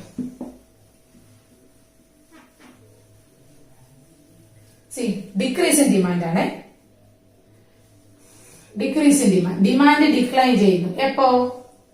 പ്രൈസ് ഒഴികെയുള്ള ബാക്കി ഫാക്ടേഴ്സിന്റെ സ്വാധീനം കൊണ്ട്. ഇവിടെ നമ്മൾ എന്ത് ചെയ്യുന്നു? ഇൻകം കുറയുന്നു എന്ന് വിചാരിക്കുക. സോ നമ്മൾ ആദ്യം എന്തൊക്കെ വരയ്ക്കണം? ഡിമാൻഡ് വരയ്ക്കണം, പ്രൈസ് വരയ്ക്കണം. ചേഞ്ച് അപ്വേർഡ് ഷിഫ്റ്റ് ആയിരുന്നു ഇൻക്രീസ് ചെയ്യുമ്പോഴെങ്കിൽ ഡൗൺവേർഡ് ഷിഫ്റ്റ് ആണ് ഡിക്രീസ് ചെയ്യുമ്പോൾ. സോ താഴോട്ടാണ് ഷിഫ്റ്റ് ചെയ്യേണ്ടുന്നത്. ആ ഗ്യാപ്പ് മനസ്സിലാക്കി ഡിമാൻഡ് കുറവ് കുറച്ച് മുകളിലേക്ക് വരിക. മനസ്സിലായില്ലേ? സോ പഴയ ഡിമാൻഡ് DD ആണ്. പഴയ ഡിമാൻഡ് DD ആണ്. ആ ഡിമാൻഡിൽ ഞാൻ ഒരു പർട്ടിക്കുലർ പോയിന്റ് അടയാളപ്പെടുത്തുകയാണ്. P0 പ്രൈസിൽ Q0 ക്വാണ്ടിറ്റി. ഓക്കെ, P0 പ്രൈസിൽ Q0 ക്വാണ്ടിറ്റി. ദേ കിടക്കുന്നു സാലറി കട്ട്. സാലറി ചലഞ്ചിൽ പങ്കാളികളായി നമ്മളുടെ പേരന്റിന്റെ പൈസ കുറയുന്നു. സോ എന്താ സംഭവിക്കുക? വീട്ടിൽ അരി സാധനം വാങ്ങിക്കുന്നതിന്റെ അളവ് കുറച്ചേ പറ്റുള്ളൂ. ബിക്കോസ് പഴയതിന്റെ പകുതി സാലറിയേ ഉള്ളൂ. അപ്പൊ ഇൻകം അഫക്ട് ചെയ്തു, പ്രൈസിൽ മാറ്റമില്ല. ഇൻകം അഫക്ട് ചെയ്തു, ഡിമാൻഡ് കുറഞ്ഞു. ഡിമാൻഡ് കുറഞ്ഞപ്പോൾ demand curve will shifted to leftward. നേരത്തെ നമ്മൾ മുകളിലോട്ടാ വരച്ചെങ്കിൽ ഇപ്പൊ താഴോട്ട്. സോ ഡൗൺ വേർഡ് എന്നും പറയാം, ലെഫ്റ്റ് വേർഡ് എന്നും പറയാം. നേരത്തെ നമ്മൾ എന്താ ചെയ്തത്? പഴയ പ്രൈസ് ലൈനിനെ പുതിയ ഡിമാൻഡ് കർവിൽ ടച്ച് ചെയ്തു. ഇവിടെയും പഴയ പ്രൈസ് ലൈനിനെ പുതിയ ഡിമാൻഡ് കർവിൽ ടച്ച് ചെയ്യുന്നത് എവിടെയാന്ന് നോക്കുക. പഴയ പ്രൈസ് ലൈൻ ഇതാണ്, പുതിയ ഡിമാൻഡ് ഇതാണ്, ടച്ച് ചെയ്യുന്നത് ഇവിടെയാണ് അല്ലേ? നോക്കൂ, അവിടെ നമ്മൾ ചെയ്തതുപോലെ തന്നെ Q1 എന്താ സംഭവിച്ചത്? ഡിമാൻഡ് കുറഞ്ഞു. നേരത്തെ നിലനിന്നിരുന്ന P0 പ്രൈസിൽ Q0 ക്വാണ്ടിറ്റി വാങ്ങിക്കൊണ്ടിരുന്ന ഞാൻ ഇപ്പൊ അതേ പ്രൈസിൽ Q1 ക്വാണ്ടിറ്റി, കുറച്ച് ക്വാണ്ടിറ്റി വാങ്ങുന്നു എന്ന് പറഞ്ഞാൽ ഇൻകം കുറഞ്ഞത് കാരണം പ്രൈസിൽ മാറ്റമില്ലാതിരിക്കുന്നിടത്തോളം. പ്രൈസും കുറഞ്ഞിരുന്നെങ്കിൽ എന്ത് സംഭവിക്കാമായിരുന്നു? ഇൻകം കുറഞ്ഞു, പ്രൈസും കുറഞ്ഞെങ്കിൽ എനിക്ക് Q0യിൽ പ്രിവൈഡ് ചെയ്യായിരുന്നു. പക്ഷെ പ്രൈസിൽ മാറ്റമില്ലാതിരിക്കെ ഇൻകം കുറഞ്ഞതുകൊണ്ട് എനിക്ക് എന്റെ കൺസംഷൻ കുറയ്ക്കേണ്ടി വന്നു. സോ ഈ ഡയഗ്രത്തിന്റെ എക്സ്പ്ലനേഷൻ നമ്മൾ എങ്ങനെയാ കൊടുക്കുക? ഒരു ഡയഗ്രത്തിന്റെ എക്സ്പ്ലനേഷൻ കൊടുക്കുന്നത് ഇങ്ങനെയാണ്. In this diagram, quantity demanded is measured along the OX axis and the price along the OY axis. We have an initial demand, that is DD. DD initial demand. Increase in demand D1 കൊടുത്തതുകൊണ്ട് ഡിക്രീസിന് നമുക്ക് D2 കൊടുക്കാം. Okay, we have a demand DD. Initial price is P0 and the quantity demanded at this initial price is Q0. When income falls or when there is a change in factors other than price, demand declines. The new demand curve is D2, D2.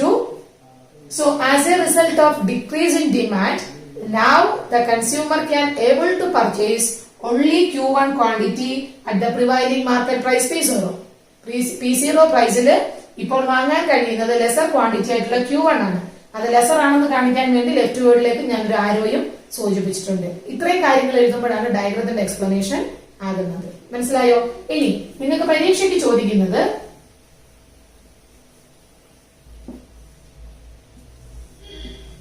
ഇത്തരത്തിലൊരു curve തരും, ഡിമാൻഡും പ്രൈസും ഒക്കെ തരുന്നു. ചിലപ്പോൾ അതും തരില്ല കേട്ടോ.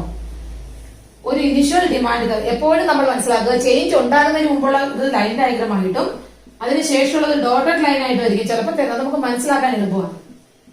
ഇങ്ങനെ രണ്ട് ആരോയും തരും. നമ്മൾ ഈ പറഞ്ഞ പ്രൈസ് ചേഞ്ചും മറ്റു കാര്യങ്ങളൊന്നും തരത്തില്ല. Identify the diagram and find out the reasons എന്ന് പറഞ്ഞായിരിക്കും ചോദിക്കുന്നത്. പഠിക്കുന്ന ഒന്നും ചോദിക്കുന്ന വേറൊന്നും അല്ലെ. മനസ്സിലായിക്കോണം. താഴോട്ടാണ് ആരോ, ഇത് ഡിമാൻഡ് കർവാണെന്ന് അറിയാം. താഴോട്ടാണ് ആരോ വന്നിരിക്കുന്നതെങ്കിൽ നമ്മൾ ഇതുവരെ പഠിച്ച 3 ഡയഗ്രത്തിൽ താഴോട്ട് ഒരു ഷിഫ്റ്റ് വരുന്നത് എന്തിനകത്ത് മാത്രമേ ഉള്ളൂ? ഡിക്രീസ് ഇൻ ഡിമാൻഡിനകത്ത് മാത്രമേ ഉള്ളൂ എന്ന് മനസ്സിലാക്കുന്നിടത്താണ് പകുതി മാർക്ക്. അതിന് കാരണം എന്ന് പറയുന്നത് പ്രൈസ് ഒഴികെയുള്ള അവിടെ എപ്പോഴും മാർക്ക് പോകുന്നതാണ് കുട്ടികൾക്ക്. It is because of rise in price എന്നൊക്കെ പറഞ്ഞ് എഴുതി വെക്കും. ഇതെന്താ കാര്യം? പ്രൈസേ അല്ല അവിടെ കാര്യം, മറിച്ച് ഇൻകത്തിലോ ടേസ്റ്റിലോ ഫ്യൂച്ചർ പ്രൈസിലോ ഒക്കെ ഉണ്ടായ അൺഫേവറബിൾ ആയിട്ടുള്ള ഇമ്പാക്ട് കാരണമാണ് എന്ത് സംഭവിച്ചത്? ഈ ഒരു ഡിമാൻഡ് ഡിക്ലൈന് ഉണ്ടായിട്ടുള്ളത്. സോ ഡിമാൻഡ് താഴേക്ക് വരുന്നു എന്നുള്ളതാണ്. അങ്ങനെ കുറയുമ്പോഴത്തേക്കും ആണ് ഈ ഒരു പാരലൽ ഡൗൺവേർഡ് ഷിഫ്റ്റ് ഉണ്ടാകുന്നത്. റീസൺ ചോദിക്കുമ്പോൾ ഒന്ന് എന്തൊക്കെ പറയാം? fall in price of normal goods പറയാം, increase in price of inferior goods പറയാം, unfavorable impact on taste and preference പറയാം അല്ലെ. ഫ്യൂച്ചർ പ്രൈസ് എക്സ്പെക്ടേഷൻ എന്ന് പറയുന്നത് അൺഫേവറബിൾ ആണെന്ന് പറയാം. ഫ്യൂച്ചറിൽ പ്രൈസ് കൂടും എന്നുണ്ടെങ്കിൽ ഇപ്പോൾ നമ്മൾ എന്ത് ചെയ്യും? ഫ്യൂച്ചറിൽ പ്രൈസ് കുറയും എന്നുണ്ടെങ്കിൽ നമ്മൾ എന്ത് ചെയ്യും? ഇപ്പോൾ നമ്മൾ കൺസംഷൻ കുറയ്ക്കും. ബിക്കോസ് പ്രൈസ് കുറയുമ്പോൾ വാങ്ങിക്കാമല്ലോ എന്നുള്ള എക്സ്പെക്ടേഷനിൽ. സോ ഇതെല്ലാം ഈ ബ്രാക്കറ്റിൽ പറഞ്ഞിരിക്കുന്ന കാര്യങ്ങളെല്ലാം എങ്ങനെ ബാധിക്കുന്നു എന്ന് എഴുതുമ്പോൾ അതിന്റെ മാർക്കായി. ഓക്കെ. സോ നമ്മൾ തിയറിയാണ് പഠിക്കുന്നതെങ്കിലും കറണ്ട് സിറ്റുവേഷനുമായിട്ടൊക്കെ ബന്ധപ്പെടുത്തിയിട്ടായിരിക്കും എന്ത് ചെയ്യുന്നത്? ക്വസ്റ്റ്യൻസ് വരുന്നത്. മനസ്സിലായോ? അതുപോലെ തന്നെ മറ്റൊരു ക്വസ്റ്റ്യൻ ചോദിക്കാവുന്നത് ഇത്തരത്തിലൊരു ഡയഗ്രാം തന്നിട്ട് ഇവിടെ ഏത് തിയറിയാണ് പരാമർശിക്കപ്പെടുന്നത്? Identify the diagram and explain the reasons എന്നൊക്കെ പറഞ്ഞ് ചോദിക്കാം. ആരോ മാർക്ക് എന്താണെന്ന് പറയണം. ഇങ്ങനെ ക്വസ്റ്റ്യൻ മാർക്ക് തരും. ക്വസ്റ്റ്യൻ മാർക്ക് ആയിരിക്കും ഫുള്ള്. അപ്പൊ എന്താണ്? ഇത് എക്സ്പാൻഷൻ ആണ്, ഇത് കോൺട്രാക്ഷൻ ആണ്. വളരെ മിടുക്കന്മാർ എന്ത് ചെയ്യും? ഇത് കോൺട്രാക്ഷനോ അത് എക്സ്പാൻഷനോ ഒക്കെ എഴുതി വെക്കും. തിയറി മനസ്സിലാക്കുന്നവർക്ക് വളരെ നിസ്സാരമാണ്. അതൊന്നുമില്ല പഠിക്കും. ഇത് എക്സ്പാൻഷൻ ഓഫ് ഡിമാൻഡ് ആണ്, ഇതിന് കാരണം ഫോളിംഗ് പ്രൈസ് ആണ്. ഇത് കോൺട്രാക്ഷൻ ഓഫ് ഡിമാൻഡ് ആണ്, കാരണം റൈസ് ഇൻ പ്രൈസ് ആണ്. ഓക്കെ. ഇത്രയും കാര്യങ്ങൾ എഴുതുന്ന കുട്ടിക്ക് മാർക്ക് കിട്ടുകയും അല്ലാത്തവർക്ക് വട്ടപൂജ്യം കിട്ടുകയും ചെയ്യുന്ന ഒരു വലിയ പ്രവണത നമ്മൾ കണ്ടുവരുന്നുണ്ട്. അപ്പൊ അതാണ് ഇൻക്രീസ് ഡിമാൻഡ് ചേഞ്ചിന്റെ റീസൺ എന്ന് പറയുന്നത്. ഓക്കെ. പിന്നെ നമ്മൾ പഠിച്ചത് ചേഞ്ചസ് ഇൻ ഡിമാൻഡ് ആണ്. ലൈ ഓഫ് ഡിമാൻഡ് ഒക്കെ നമ്മൾ തുടങ്ങി. ഇൻഡിവിജ്വൽ ഡിമാൻഡ്, മാർക്കറ്റ് ഡിമാൻഡ് നമ്മൾ പറഞ്ഞു. ഡിമാൻഡ് ഷെഡ്യൂളും ഡിമാൻഡ് കർവും പറഞ്ഞു. ഇൻഡിവിജ്വൽ ഡിമാൻഡ് കർവും മാർക്കറ്റ് ഡിമാൻഡ് കർവും നമ്മൾ പറഞ്ഞു. അവിടെ ഒരു വർക്ക് നമ്മൾ പറഞ്ഞു. പിന്നീട് നമ്മൾ പറഞ്ഞത് ചേഞ്ചസ് ഇൻ ഡിമാൻഡ് ആണ്. ചേഞ്ചസ് ഇൻ ഡിമാൻഡ് എന്ന് പറയുമ്പോൾ 2 കാരണങ്ങളാണുള്ളത്. Change in price, due to change in പ്രൈസിനെ theoretically expansion and contraction of demand എന്നും, ഫാക്ടേഴ്സ് അതർ ദാൻ പ്രൈസ് ആണെങ്കിൽ നമ്മൾ അതിനെ increase and decrease in demand അഥവാ ഷിഫ്റ്റ് ഇൻ ഡിമാൻഡ് എന്ന് വിളിക്കുന്നു. അതിന്റെ ഗ്രാഫിക്കൽ ഇല്ലുസ്ട്രേഷൻസും ആണ് നമ്മൾ പഠിച്ചത്. മനസ്സിലായല്ലോ? അടുത്തത് മറ്റൊരു മെയിൻ കോൺസെപ്റ്റ് ആണ്. ഇപ്പൊ നമ്മൾ ചേഞ്ച് ഇൻ ഡിമാൻഡ് കഴിഞ്ഞു. അടുത്ത ചോദ്യം, why does demand curve slopes downward? ഒറ്റ സെന്റൻസിൽ തീരുന്ന കാര്യമുള്ളൂ. എന്താണ്? Because of the inverse relation between price and quantity demand. എന്തുകൊണ്ടാണ് ഡിമാൻഡ് കർവിന് why does demand curve slopes downward slope വരുന്നത് എന്നുള്ളതാണ്. So we have an inverse relation between price and quantity demanded. Because of that, demand curve slopes downward. That effect is called the price effect. Price കാരണം, അല്ലെങ്കിൽ price ആണ് ആദ്യം നമ്മൾ change ചെയ്യുന്നതെന്ന് പറഞ്ഞു. Independent ആണ്. പ്രൈസിൽ ഉണ്ടാകുന്ന മാറ്റത്തിനനുസരിച്ചിട്ടാണ് ആര് റെസ്പോണ്ട് ചെയ്യുന്നത്? ഡിമാൻഡ് റെസ്പോണ്ട് ചെയ്യുന്നത്. സോ പ്രൈസ് ഇഫക്റ്റ് കാരണമാണ് ഡിമാൻഡിൽ എന്തുണ്ടാകുന്നത്? റിയാക്ഷൻസ് ഉണ്ടാകുന്നത്, അല്ലെങ്കിൽ കൺസ്യൂമറിന് റിയാക്ഷൻ ഉണ്ടാകുന്നത്. സോ പ്രൈസും ഡിമാൻഡും തമ്മിലുള്ള ലൈ ഓഫ് ഡിമാൻഡ് ഓപ്പറേറ്റ് ചെയ്യുന്നത് കൊണ്ടാണ് എന്ത് ചെയ്യുന്നത്? ഡിമാൻഡ് കർവ് ഡൗൺവേർഡ് സ്ലോപ്പ് ചെയ്യുന്നത്. പക്ഷെ പരീക്ഷയ്ക്ക് അങ്ങനെ ഒരു സെന്റൻസ് എഴുതിയാൽ പോരാ. We have another two effect. Already നമുക്ക് അറിയാവുന്ന കാര്യം തന്നെയാണ്. Price effect have another two effect, that is income effect and substitution effect. രണ്ട് മറ്റ് ഇഫക്റ്റുകൾ ഉണ്ട്. ഒന്ന് ഇൻകം ഇഫക്റ്റും മറ്റൊന്ന് സബ്സ്റ്റിറ്റ്യൂഷൻ ഇഫക്റ്റുമാണ്. So demand curve slopes downward mainly because of price effect. Price effect means when price increases, demand falls, and when price falls, demand increases. So there is എന്താണ് ഒരു അഡ്ജസ്റ്റ്മെന്റ് ആണ്. എന്ത്? പ്രൈസ് ഡിമാൻഡ് അഡ്ജസ്റ്റ്മെന്റ് ആണ് നടക്കുന്നത്. അതിൽ price effect, price കാരണമാണ് ഇത് ഉണ്ടാകുന്നത്. അതിനെ പ്രൈസ് ഇഫക്ട് എന്നാണ് നമ്മൾ വിളിക്കുന്നത്. ഈ പ്രൈസ് ഇഫക്ട് ഉണ്ടാകാൻ കാരണം മറ്റു രണ്ട് ഇഫക്റ്റുകളാണ്. ഒന്ന് ഇൻകം ഇഫക്റ്റും മറ്റൊന്ന് substitution ഇഫക്റ്റുമാണ്.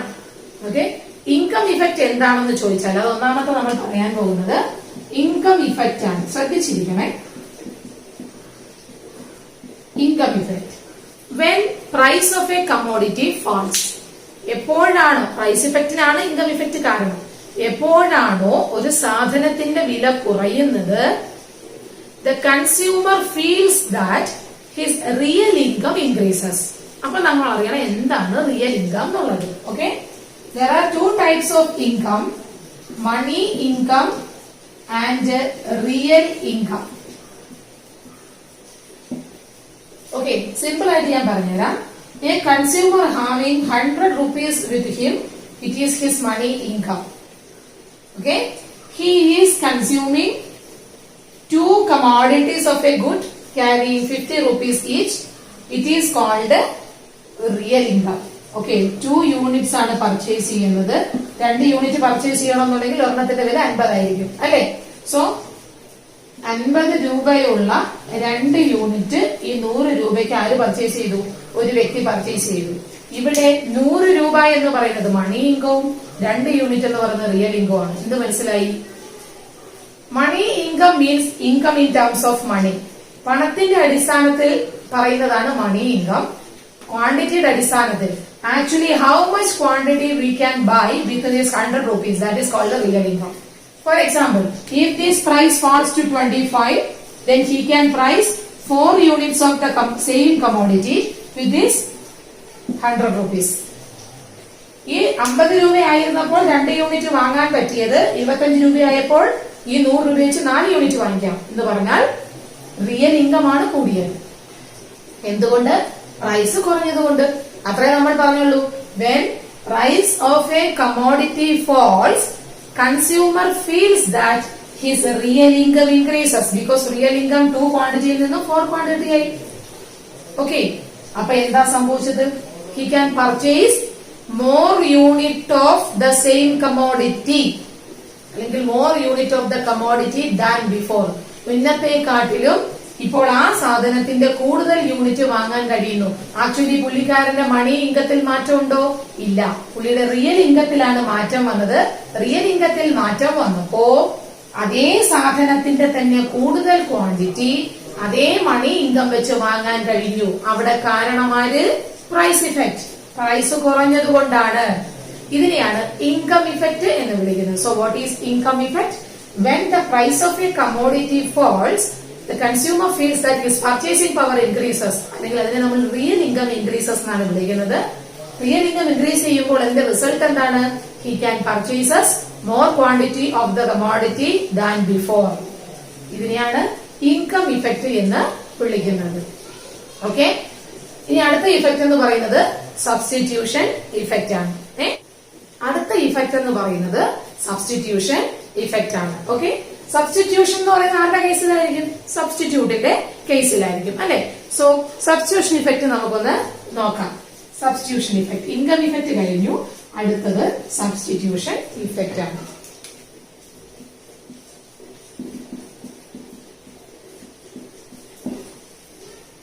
Okay, when the price of a commodity falls, അവിടെയും ആരാണ് ഇഫക്റ്റിന് കാരണം? പ്രൈസ് ആണ്. അതാണല്ലോ പ്രൈസ് ഇഫക്റ്റ് നമ്മൾ ആദ്യം പറഞ്ഞത്. When the price of a commodity falls, that commodity become cheaper in the minds of the consumer. ഒരു സാധനത്തിന്റെ വില കുറയുമ്പോ ആ സാധനം അതിന്റെ സബ്സ്റ്റിറ്റ്യൂട്ടിനെ അപേക്ഷിച്ച് ചീപ്പർ ആയിട്ട് ആർക്ക് ഫീൽ ചെയ്യും? കൺസ്യൂമർക്ക് ഫീൽ ചെയ്യും. So he substitute the expensive commodity to the cheaper commodity. അദ്ദേഹം എക്സ്പെൻസീവ് ആയിട്ടുള്ള സാധനത്തിനെ മാറ്റിയിട്ട് എവിടേക്ക് പോകും? ചീപ്പർ കമ്മോഡിറ്റിയിലേക്ക് ഷിഫ്റ്റ് ചെയ്യും. അപ്പോൾ ചീപ്പർ കമ്മോഡിറ്റിയുടെ ക്വാണ്ടിറ്റി കൂടും. സിമ്പിൾ. എന്താണ്? When the price of a substitute fall, that commodity become cheaper in the minds of the consumer, so he can purchase more quantity of the commodity because of the price falls. As a result, the consumption of that particular commodity increases. ആ സബ്സ്റ്റിറ്റ്യൂട്ടിന്റെ എന്ത് ചെയ്യും? Consumption കൂടും. അപ്പൊ അതിനെയാണ് നമ്മൾ എന്ത് വിളിക്കുന്നത്? Substitution effect എന്ന് വിളിക്കുന്നത്. കാരണം പ്രൈസ് കുറഞ്ഞതാണ്. ബേസിക്കലി ഇൻകം ഇഫക്റ്റിന്റെയും സബ്സ്റ്റിറ്റ്യൂഷൻ ഇഫക്റ്റിന്റെയും മൂല കാരണം എന്ന് പറയുന്നത് പ്രൈസ് ഇഫക്റ്റ് അല്ലേ? കാരണം എല്ലാവരും തുടക്കം കുറിച്ചത് പ്രൈസ് ഫോൾ ആണ്. മനസ്സിലായില്ലേ? So price fall real income കൂടുന്നത് കാരണം ഡിമാൻഡ് കൂടുന്നു. അതിനെ ഇൻകം ഇഫക്റ്റ് എന്ന് വിളിക്കുന്നു. പ്രൈസ് ഫോള് കാരണം സബ്സ്റ്റിറ്റ്യൂട്ടിൽ ഒന്നിന്റെ പ്രൈസ് ഫോള് കാരണം അത് ചീപ്പർ ആകുകയും കൺസ്യൂമർ മറ്റൊന്നിനെ ഉപേക്ഷിച്ച് അല്ലെങ്കിൽ എക്സ്പെൻസീവ് ആയിട്ടുള്ള സബ്സ്റ്റിറ്റ്യൂട്ടിനെ ഉപേക്ഷിച്ച് ഇതിലേക്ക് ഷിഫ്റ്റ് ചെയ്യുകയും ചെയ്യുമ്പോൾ ഈ പർട്ടിക്കുലർ കമ്മോഡിറ്റിയുടെ ക്വാണ്ടിറ്റി കൂടുകയും ചെയ്യുന്നു. അതിനെയാണ് സബ്സ്റ്റിറ്റ്യൂഷൻ ഇഫക്റ്റ് എന്ന് വിളിക്കുന്നത്. മനസ്സിലായില്ലേ? അപ്പൊ ഈ രണ്ട് കാരണങ്ങളും ഓപ്പോസിറ്റ് റിലേഷൻഷിപ്പ് വർക്ക്ഔട്ട് ചെയ്തു. പ്രൈസ് കുറഞ്ഞു, ഡിമാൻഡ് കൂടി, ലോ ഓഫ് ഡിമാൻഡ് വന്നു. ലോ ഓഫ് ഡിമാൻഡ് ആണെങ്കിൽ തീർച്ചയായിട്ടും ഡിമാൻഡ് കർവ് എന്തായിരിക്കും? ഡൗൺവേർഡ് സ്ലോപ്പിംഗ് ആയിരിക്കും. അടുത്ത ഒരാളും കൂടിയുണ്ട്, law of diminishing marginal utility. നമ്മൾ പറഞ്ഞു എന്താണ് law of diminishing marginal utility എന്ന് പറയുന്നത്? As we consuming more and more units of a commodity, it's marginal utility goes on diminishes. അല്ലെ? മാർജിനൽ യൂട്ടിലിറ്റി എന്ത് ചെയ്യും? കുറയും. മാർജിനൽ യൂട്ടിലിറ്റി കുറയണമെങ്കിൽ എന്ത് ചെയ്യണം? കൺസ്യൂം ചെയ്യണം, കൂടുതൽ കൺസ്യൂം ചെയ്യണം. When we consuming more of a commodity, when price falls. അല്ലെ? അപ്പൊ മാർജിനൽ യൂട്ടിലിറ്റി എന്ന് പറയുന്ന സാധനം നമുക്ക് ഓപ്പറേറ്റ് ചെയ്യുന്നുണ്ട്. Because additional and additional unit consume ചെയ്യുമ്പോൾ ടോട്ടൽ യൂട്ടിലിറ്റി കൂടുകയും മാർജിനൽ യൂട്ടിലിറ്റി കുറയുകയും ചെയ്യുന്നു. ഇനി ഞാൻ ഡീറ്റെയിൽഡ് ആയിട്ട് പറയില്ല, ബിക്കോസ് ഓൾറെഡി നമ്മളത് പഠിച്ചതാണ്. കർവും ഡിറൈവ് ചെയ്തതാണ്. So additional and additional unit of a particular commodity consume ചെയ്യുമ്പോൾ its marginal utility goes on decreasing. Marginal utility decline ചെയ്യുന്നു. മാർജിനൽ യൂട്ടിലിറ്റി ഡിക്ലൈൻ ചെയ്യുന്നത് എപ്പോഴാണെന്ന് ചോദിച്ചാൽ അഡീഷണൽ യൂണിറ്റ്സ് കൺസ്യൂം ചെയ്യുമ്പോഴാണ്. അഡീഷണൽ യൂണിറ്റ് എപ്പോഴാണ് നമ്മൾ കൺസ്യൂം ചെയ്യുന്നതെന്ന് ചോദിച്ചാൽ അത് പ്രൈസ് ഫോൾ ചെയ്യുമ്പോഴാണ്. So when price falls, more units are consume. Opposite relationship operate, curve become downward slope. മനസ്സിലായില്ലേ? അങ്ങനെയാണ്. ഇത് ഇത്രയുമാണ്. 2 റീസൺസ് എഴുതുക, 3 റീസൺസ് എഴുതുക എന്നും പറഞ്ഞ് നിങ്ങൾക്ക് പരീക്ഷയ്ക്ക് ചോദിക്കും. Why does demand curve slopes downward? Write any 2 reasons. Law of demand ഒന്നും എഴുതിയാൽ മാർക്ക് കിട്ടത്തില്ല. തിയറട്ടിക്കൽ ആയിട്ട് നമ്മൾ 3 റീസൺസ് ആണ് ഇവിടെ പറയുന്നത്. ഇൻകം ഇഫക്റ്റ്, സബ്സ്റ്റിറ്റ്യൂഷൻ ഇഫക്റ്റ്, രണ്ടും കൂടെ ചേർത്ത് പറഞ്ഞാൽ പ്രൈസ് ഇഫക്റ്റ്. അതുകൊണ്ട് പ്രൈസ് ഇഫക്റ്റ് മാത്രം എഴുതാന്ന് വിചാരിക്കരുത്, കാരണം ഇതിന് മാർക്ക് ഉള്ളതാണ്. ഓക്കെ. മൂന്നാമത്തത് law of diminishing marginal utility എന്നുള്ളതാണ്. ഓക്കെ. അപ്പൊ കർവ് എങ്ങനെ വരും? ഇങ്ങനെ വരും. ഈ ഇങ്ങനെ വരുന്നതിന്റെ റീസൺ ആണ് നമ്മൾ ഈ പറഞ്ഞത്. ഓക്കെ. ഇനി ഇതല്ലാത്ത സിറ്റുവേഷനിൽ കർവിന്റെ സ്ലോപ്പ് എങ്ങനെ വരും? ഇങ്ങനെ വരും. ഇങ്ങനെ വരുന്നത് ഒരു നോർമൽ ഡിമാൻഡ് കർവ് ആണോ? അല്ല. അങ്ങനെ വരുന്നതിന്റെ റീസൺസ് വേറെയാണ് നമ്മൾ പഠിക്കുന്നത്. ഇതെന്താണ്? ഡിമാൻഡ് കർവ് ഡൗൺവേർഡ് ആയിട്ട് സ്ലോപ്പ് ചെയ്യാൻ പ്രധാനമായിട്ടും 4 റീസൺ മൊത്തത്തിൽ നമുക്ക് പറയാം. Price effect, income effect, substitution effect and law of diminishing marginal utility. ഇത്രയും കാര്യങ്ങളാണ് നമ്മളുടെ why does demand curve slopes downward എന്ന് പറയുന്ന ടോപ്പിക്കില് വരുന്നത്. മനസ്സിലായി? ഓക്കെ. അടുത്തതായിട്ട് നമ്മൾ പഠിക്കുന്നത് വളരെ പ്രധാനമായിട്ട് കുറെ ചോദ്യങ്ങൾ, കുറച്ച് സ്റ്റേറ്റ്മെന്റുകൾ അല്ലെങ്കിൽ സാഹചര്യങ്ങൾ തന്നിട്ട് ആ ഒരു സിറ്റുവേഷനിൽ ഉണ്ടാകുന്ന ഡിമാൻഡ് കർവിന്റെ സ്ലോപ്പ് എന്താണ്, റീസൺ എന്താണെന്നൊക്കെ പറഞ്ഞ് ചോദിക്കാൻ സാധ്യതയുള്ള, പബ്ലിക് എക്സാം വരെ സാധ്യതയുള്ള ചില ഏരിയാസ് അടങ്ങുന്ന ഒരു കൺസെപ്റ്റ് ആണ്. അതാണ് exceptions of the law of demand. Okay. Situations which are paradoxical to law of demand എന്ന് പറയും. വൈരുദ്ധ്യമാണ്. ലോ ഓഫ് ഡിമാൻഡിൽ പറഞ്ഞിരിക്കുന്നതിന് വിരുദ്ധമായിട്ടുള്ള സാഹചര്യങ്ങൾ. ലോ ഓഫ് ഡിമാൻഡിൽ എന്താണ് എന്ന് മനസ്സിലാക്കുന്ന ഒരാൾക്ക് അതിന് വിരുദ്ധമായിട്ട് എന്ത് സംഭവിക്കുന്നു എന്ന് മനസ്സിലാക്കാൻ പറ്റൂ. So low of demand States that other things remaining the same, there exists an inverse relation between price and demand. So in short, there exists inverse relationship. അല്ലേ?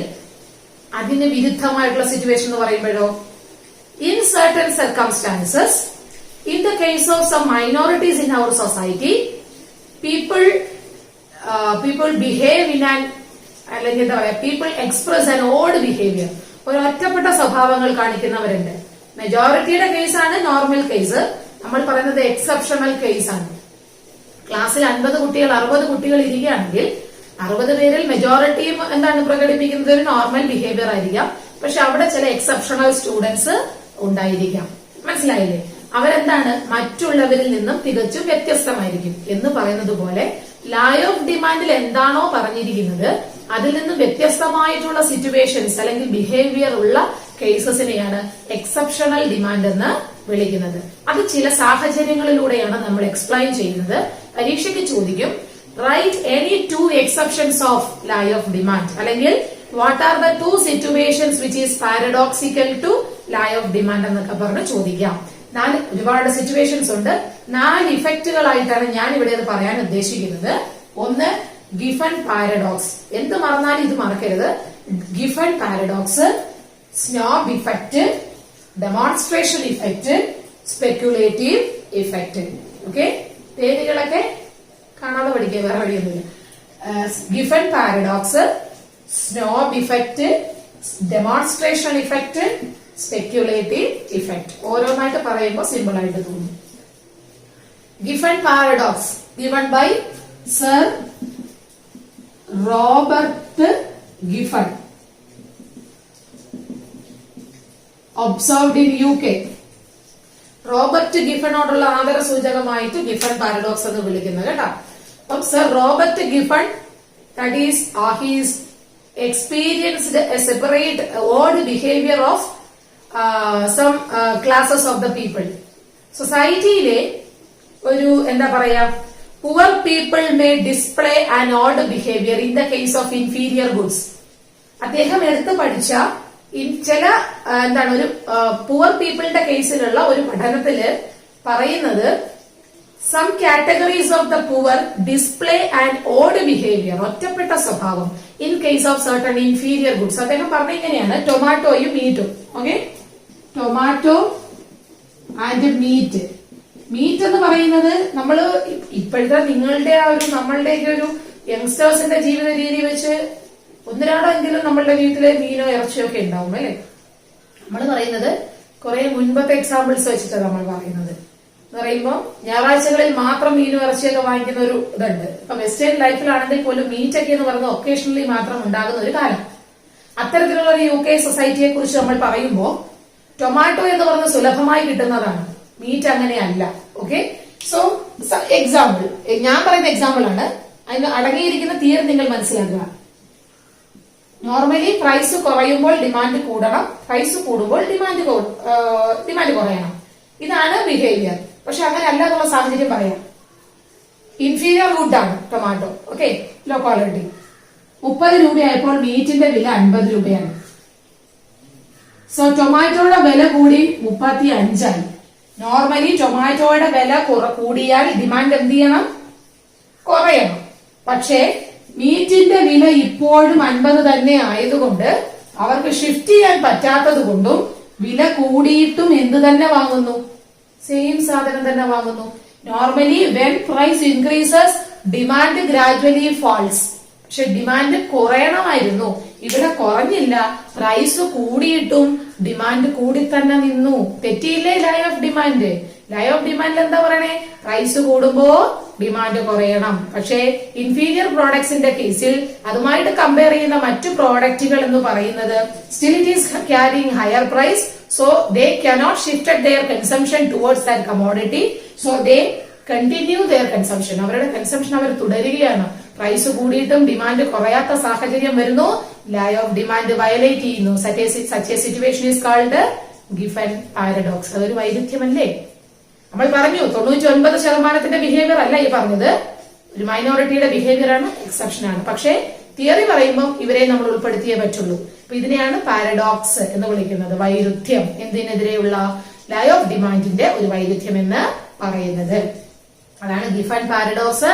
Sir Robert Giffen experienced in UK. He is observing some poor people displaying an odd behavior in the case of inferior products. when the price of that product is increasing, they cannot shift their consumption towards any other commodity because those commodities are having higher price till now. So they are continuing their consumption even though the price is high. So price കൂടി ഡിമാൻഡും കൂടി, അപ്പോ law of demand break ആയി. Snob effect. സ്നോബുകൾ മമ്മൂട്ടിയൊക്കെ പറയുന്ന ഡയലോഗിനകത്തൊക്കെ പറയും നിന്നെ പോലെയുള്ള സ്നോബുകൾക്കെന്നൊക്കെ അല്ലെ. കാരണം സ്നോബ് എന്ന് പറയുന്നത് ഓഡ് ബിഹേവിയർ പ്രകടമാക്കുന്ന ആൾക്കാരാണ് സ്നോബുകൾ എന്ന്. ഞാൻ വട്ടന്മാരെന്നല്ല അർത്ഥം. Because they are choosing certain commodities in order to show that they are in no longer wish to be in certain social class. ഇപ്പൊ എന്താണ്, വില കുറഞ്ഞെന്നും പറഞ്ഞാൽ അത് ഓടിപ്പോയി അത് വാങ്ങിക്കഴിഞ്ഞാൽ ഞാൻ സാധാരണക്കാരനായി പോവല്ലോ. അതുകൊണ്ട് പർട്ടിക്കുലർലി എന്ത് ചെയ്യുന്നു, ചില വില കൂടിയ സാധനങ്ങൾ തന്നെ കൺസ്യൂം ചെയ്യും. പ്രൈസ് കൂടിയാലും കൺസംഷൻ കുറയ്ക്കൂല. ബിക്കോസ് അങ്ങനെ കുറച്ചു കഴിഞ്ഞാൽ ഞാനും എന്തായി പോവും, നോർമൽ ക്ലാസ് ആയി പോവും. ഞാൻ അതിന് ആഗ്രഹിക്കുന്നില്ല. Because I am in certain standard or status in the society. എനിക്ക് വലിയ പവറാണ്. സോ ഞാൻ എന്താണ്, എനിക്ക് വലിയ സ്റ്റാറ്റസ് ആണ്, എനിക്ക് ഇന്നതുപോലെയൊക്കെയാണ്. അതുകൊണ്ട് ഞാൻ അങ്ങനെ ബിഹേവ് ചെയ്താൽ അവരെ പോലെ തന്നെ ആയി പോവില്ലേ ഞാനും. അപ്പൊ അങ്ങനെ ആകാൻ ഞാൻ താല്പര്യപ്പെടുന്നില്ല. അതുകൊണ്ട് he is deliberately choosing certain commodities even though the price is high. Price കൂടുതലാണെങ്കിലും ഡിമാൻഡ് കുറയ്ക്കുന്നില്ല, ഡിമാൻഡ് കണ്ടിന്യൂ ചെയ്യുന്നു. അത്തരത്തിലുള്ള ഇഫക്റ്റിനെയാണ് സ്നോബ് ഇഫക്റ്റ് എന്ന് വിളിക്കുന്നത്. മനസ്സിലായില്ലേ? അടുത്തത് ഡെമോൺസ്ട്രേഷൻ ആണ്. നമുക്ക് തന്നെ അറിയാം, നമ്മുടെ ചുറ്റുപാട് ഒരുപാട് പേരുണ്ട്. അങ്ങനെ നമ്മളൊരു കോമ്പൗണ്ടിൽ വീട് വെച്ച് താമസിക്കുന്നു, നമ്മളുടെ അപ്പുറത്തെ വീട്ടിലും കുറെ പേര് താമസിക്കുന്നു. Okay, we are imitating certain consumption pattern of the neighbour. എന്താണ് നമ്മൾ പറഞ്ഞത്, നമ്മൾ പാശ്ചാത്യ സംസ്കാരമാണ് പിന്തുടരുന്നതെന്ന് പറയത്തില്ല. എന്തായി പാശ്ചാത്യ വെസ്റ്റേൺ സ്റ്റൈൽ ഓഫ് ഡ്രസ്സസ് അല്ലെങ്കിൽ വെസ്റ്റേൺ സ്റ്റൈൽ ഓഫ് എന്താണ് eating food. We are copying the എന്താണ് food habits of Koreans or Chinese or Thai എന്നൊക്കെ പറഞ്ഞാൽ we are imitating the consumption അല്ലെ. ഇപ്പൊ ന്യൂഡിൽസ് നിങ്ങൾക്ക് തന്നെ അറിയാം, മാഗി അല്ലെങ്കിൽ അങ്ങനെയുള്ള ഇപ്പി ന്യൂഡിൽസ്, ഇതൊക്കെ നമ്മളുടെ ഭാഗമായി കഴിഞ്ഞു. Why we are imitating. പെട്ടെന്ന് ഉണ്ടാക്കാൻ പറ്റുന്നതും ഒക്കെയാണെന്ന് നമുക്ക് മനസ്സിലായപ്പോ നമ്മളത് കോപ്പി ചെയ്തു. അതുപോലെ തന്നെയാണ് നമ്മൾ നമ്മുടെ തൊട്ടയത്തുള്ളവരെയും കോപ്പി ചെയ്യും. ചെറിയൊരു എക്സാമ്പിൾ, നമ്മളുടെ വീട്ടില് ഒരു കുട്ടിയുണ്ട്, അപ്പുറത്തെ വീട്ടില് ഒരു കുട്ടിയുണ്ട്. ഇവർ രണ്ടുപേരും സ്കൂളിൽ പോവാണ്. സോ അവനൊരു നല്ല കുട വാങ്ങി, അല്ലെങ്കിൽ നല്ലൊരു സൈക്കിള് വാങ്ങി, അല്ലെങ്കിൽ ഒരു ബാഗ് വാങ്ങി. തീർച്ചയായിട്ടും നമ്മുടെ വീട്ടിലെ കുട്ടി വന്ന് നമ്മുടെ അടുത്ത് പറയും, വഴക്ക് പിടിക്കും, ചാടി ഉണ്ടാക്കും. എന്താണ്, എനിക്കും അതേ സാധനം വേണം എന്ന് പറഞ്ഞിട്ട് വഴക്കുണ്ടാകും. അവന്റെ നിർബന്ധത്തിന് വഴങ്ങി നമ്മളത് വാങ്ങുകയും ചെയ്യും. ബിക്കോസ് കുഞ്ഞിന്റെ സന്തോഷമാണ് നമുക്ക് വലുത്. സോ നമ്മൾ എന്താ ചെയ്യുക, we are imitating their consumption standard. നമ്മൾ അതോടെ എത്തില്ല, നമുക്കത് വാങ്ങാൻ ഇപ്പൊ കഴിയില്ല, പ്രൈസ് കൂടുതലാണ്. പക്ഷേ വി ആർ ഇമിറ്റേറ്റിംഗ്, നമ്മൾ അതിനെ ഇമിറ്റേറ്റ് ചെയ്യാണ്. അവരുടെ കൺസംഷൻ, അവരുടെ വേ ഓഫ് ലിവിങ് അങ്ങനെയാണ്. പക്ഷെ നമ്മൾ അത് എന്ത് ചെയ്യുന്നു, കോപ്പി ചെയ്യുന്നു. മെജോറിറ്റി ഓഫ് ദ സർക്കംസ്റ്റാൻസ് ആണോ ഞാൻ പറയുന്നത്? അല്ല. ചില കേസുകളിൽ അത്തരത്തിൽ എന്ത് ചെയ്യാം, കോപ്പി ചെയ്യാം കൺസംഷനെ. അതിനെയാണ് നമ്മൾ ഡെമോൺസ്ട്രേഷൻ ഇഫക്റ്റ് എന്ന് വിളിക്കുന്നത്. അപ്പൊ അതെങ്ങനെയാ ഇൻവേഴ്സ് റിലേഷൻഷിപ്പ് ബ്രേക്ക് ചെയ്യുന്നത്? ആ സാധനത്തിന്റെ വില കൂടുതലാണ്, വില കൂടുമ്പോ വില കൂടുതലായാലും നമ്മൾ എന്ത് ചെയ്യും, അത് വാങ്ങും. Because we have to show that we have to make our kid happy, we have to show that we are also able to purchase those commodities. അതിനെയാണ് ഡെമോൺസ്ട്രേഷൻ എന്ന് വിളിക്കുന്നത്. So demonstration means people are imitating the consumption standard of the other people.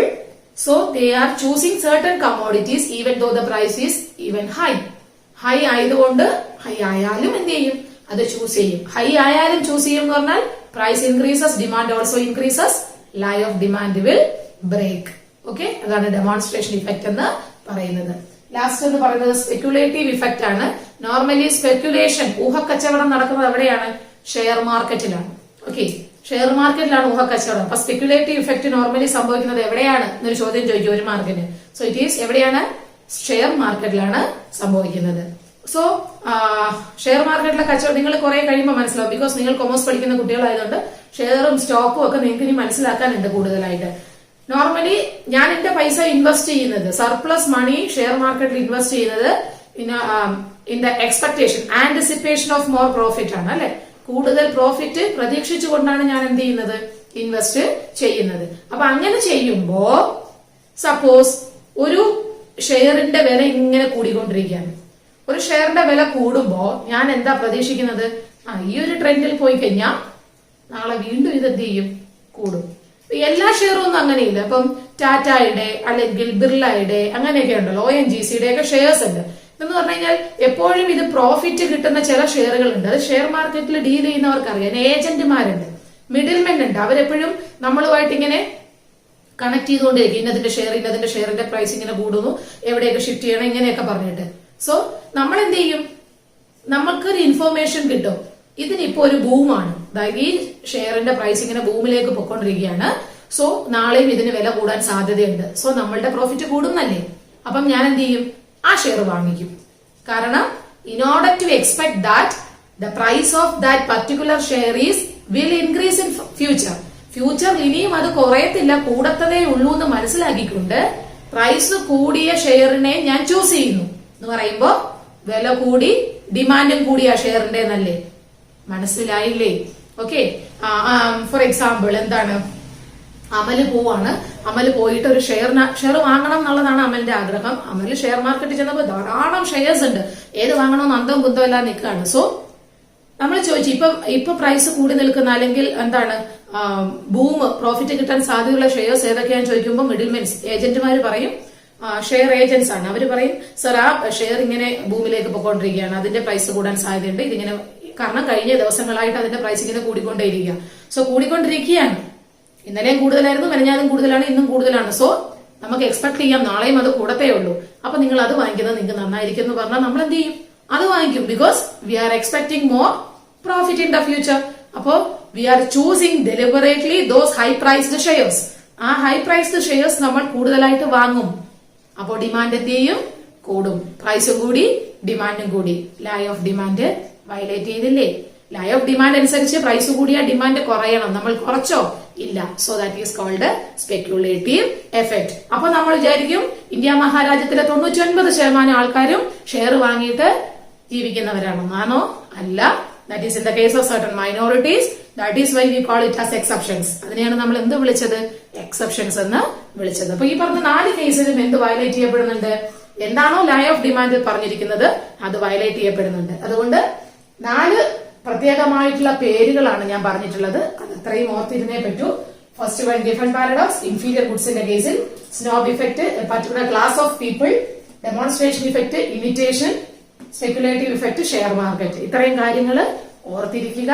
കുറച്ചധികം points നമ്മൾ ഇന്ന് discuss ചെയ്തിട്ടുണ്ട്.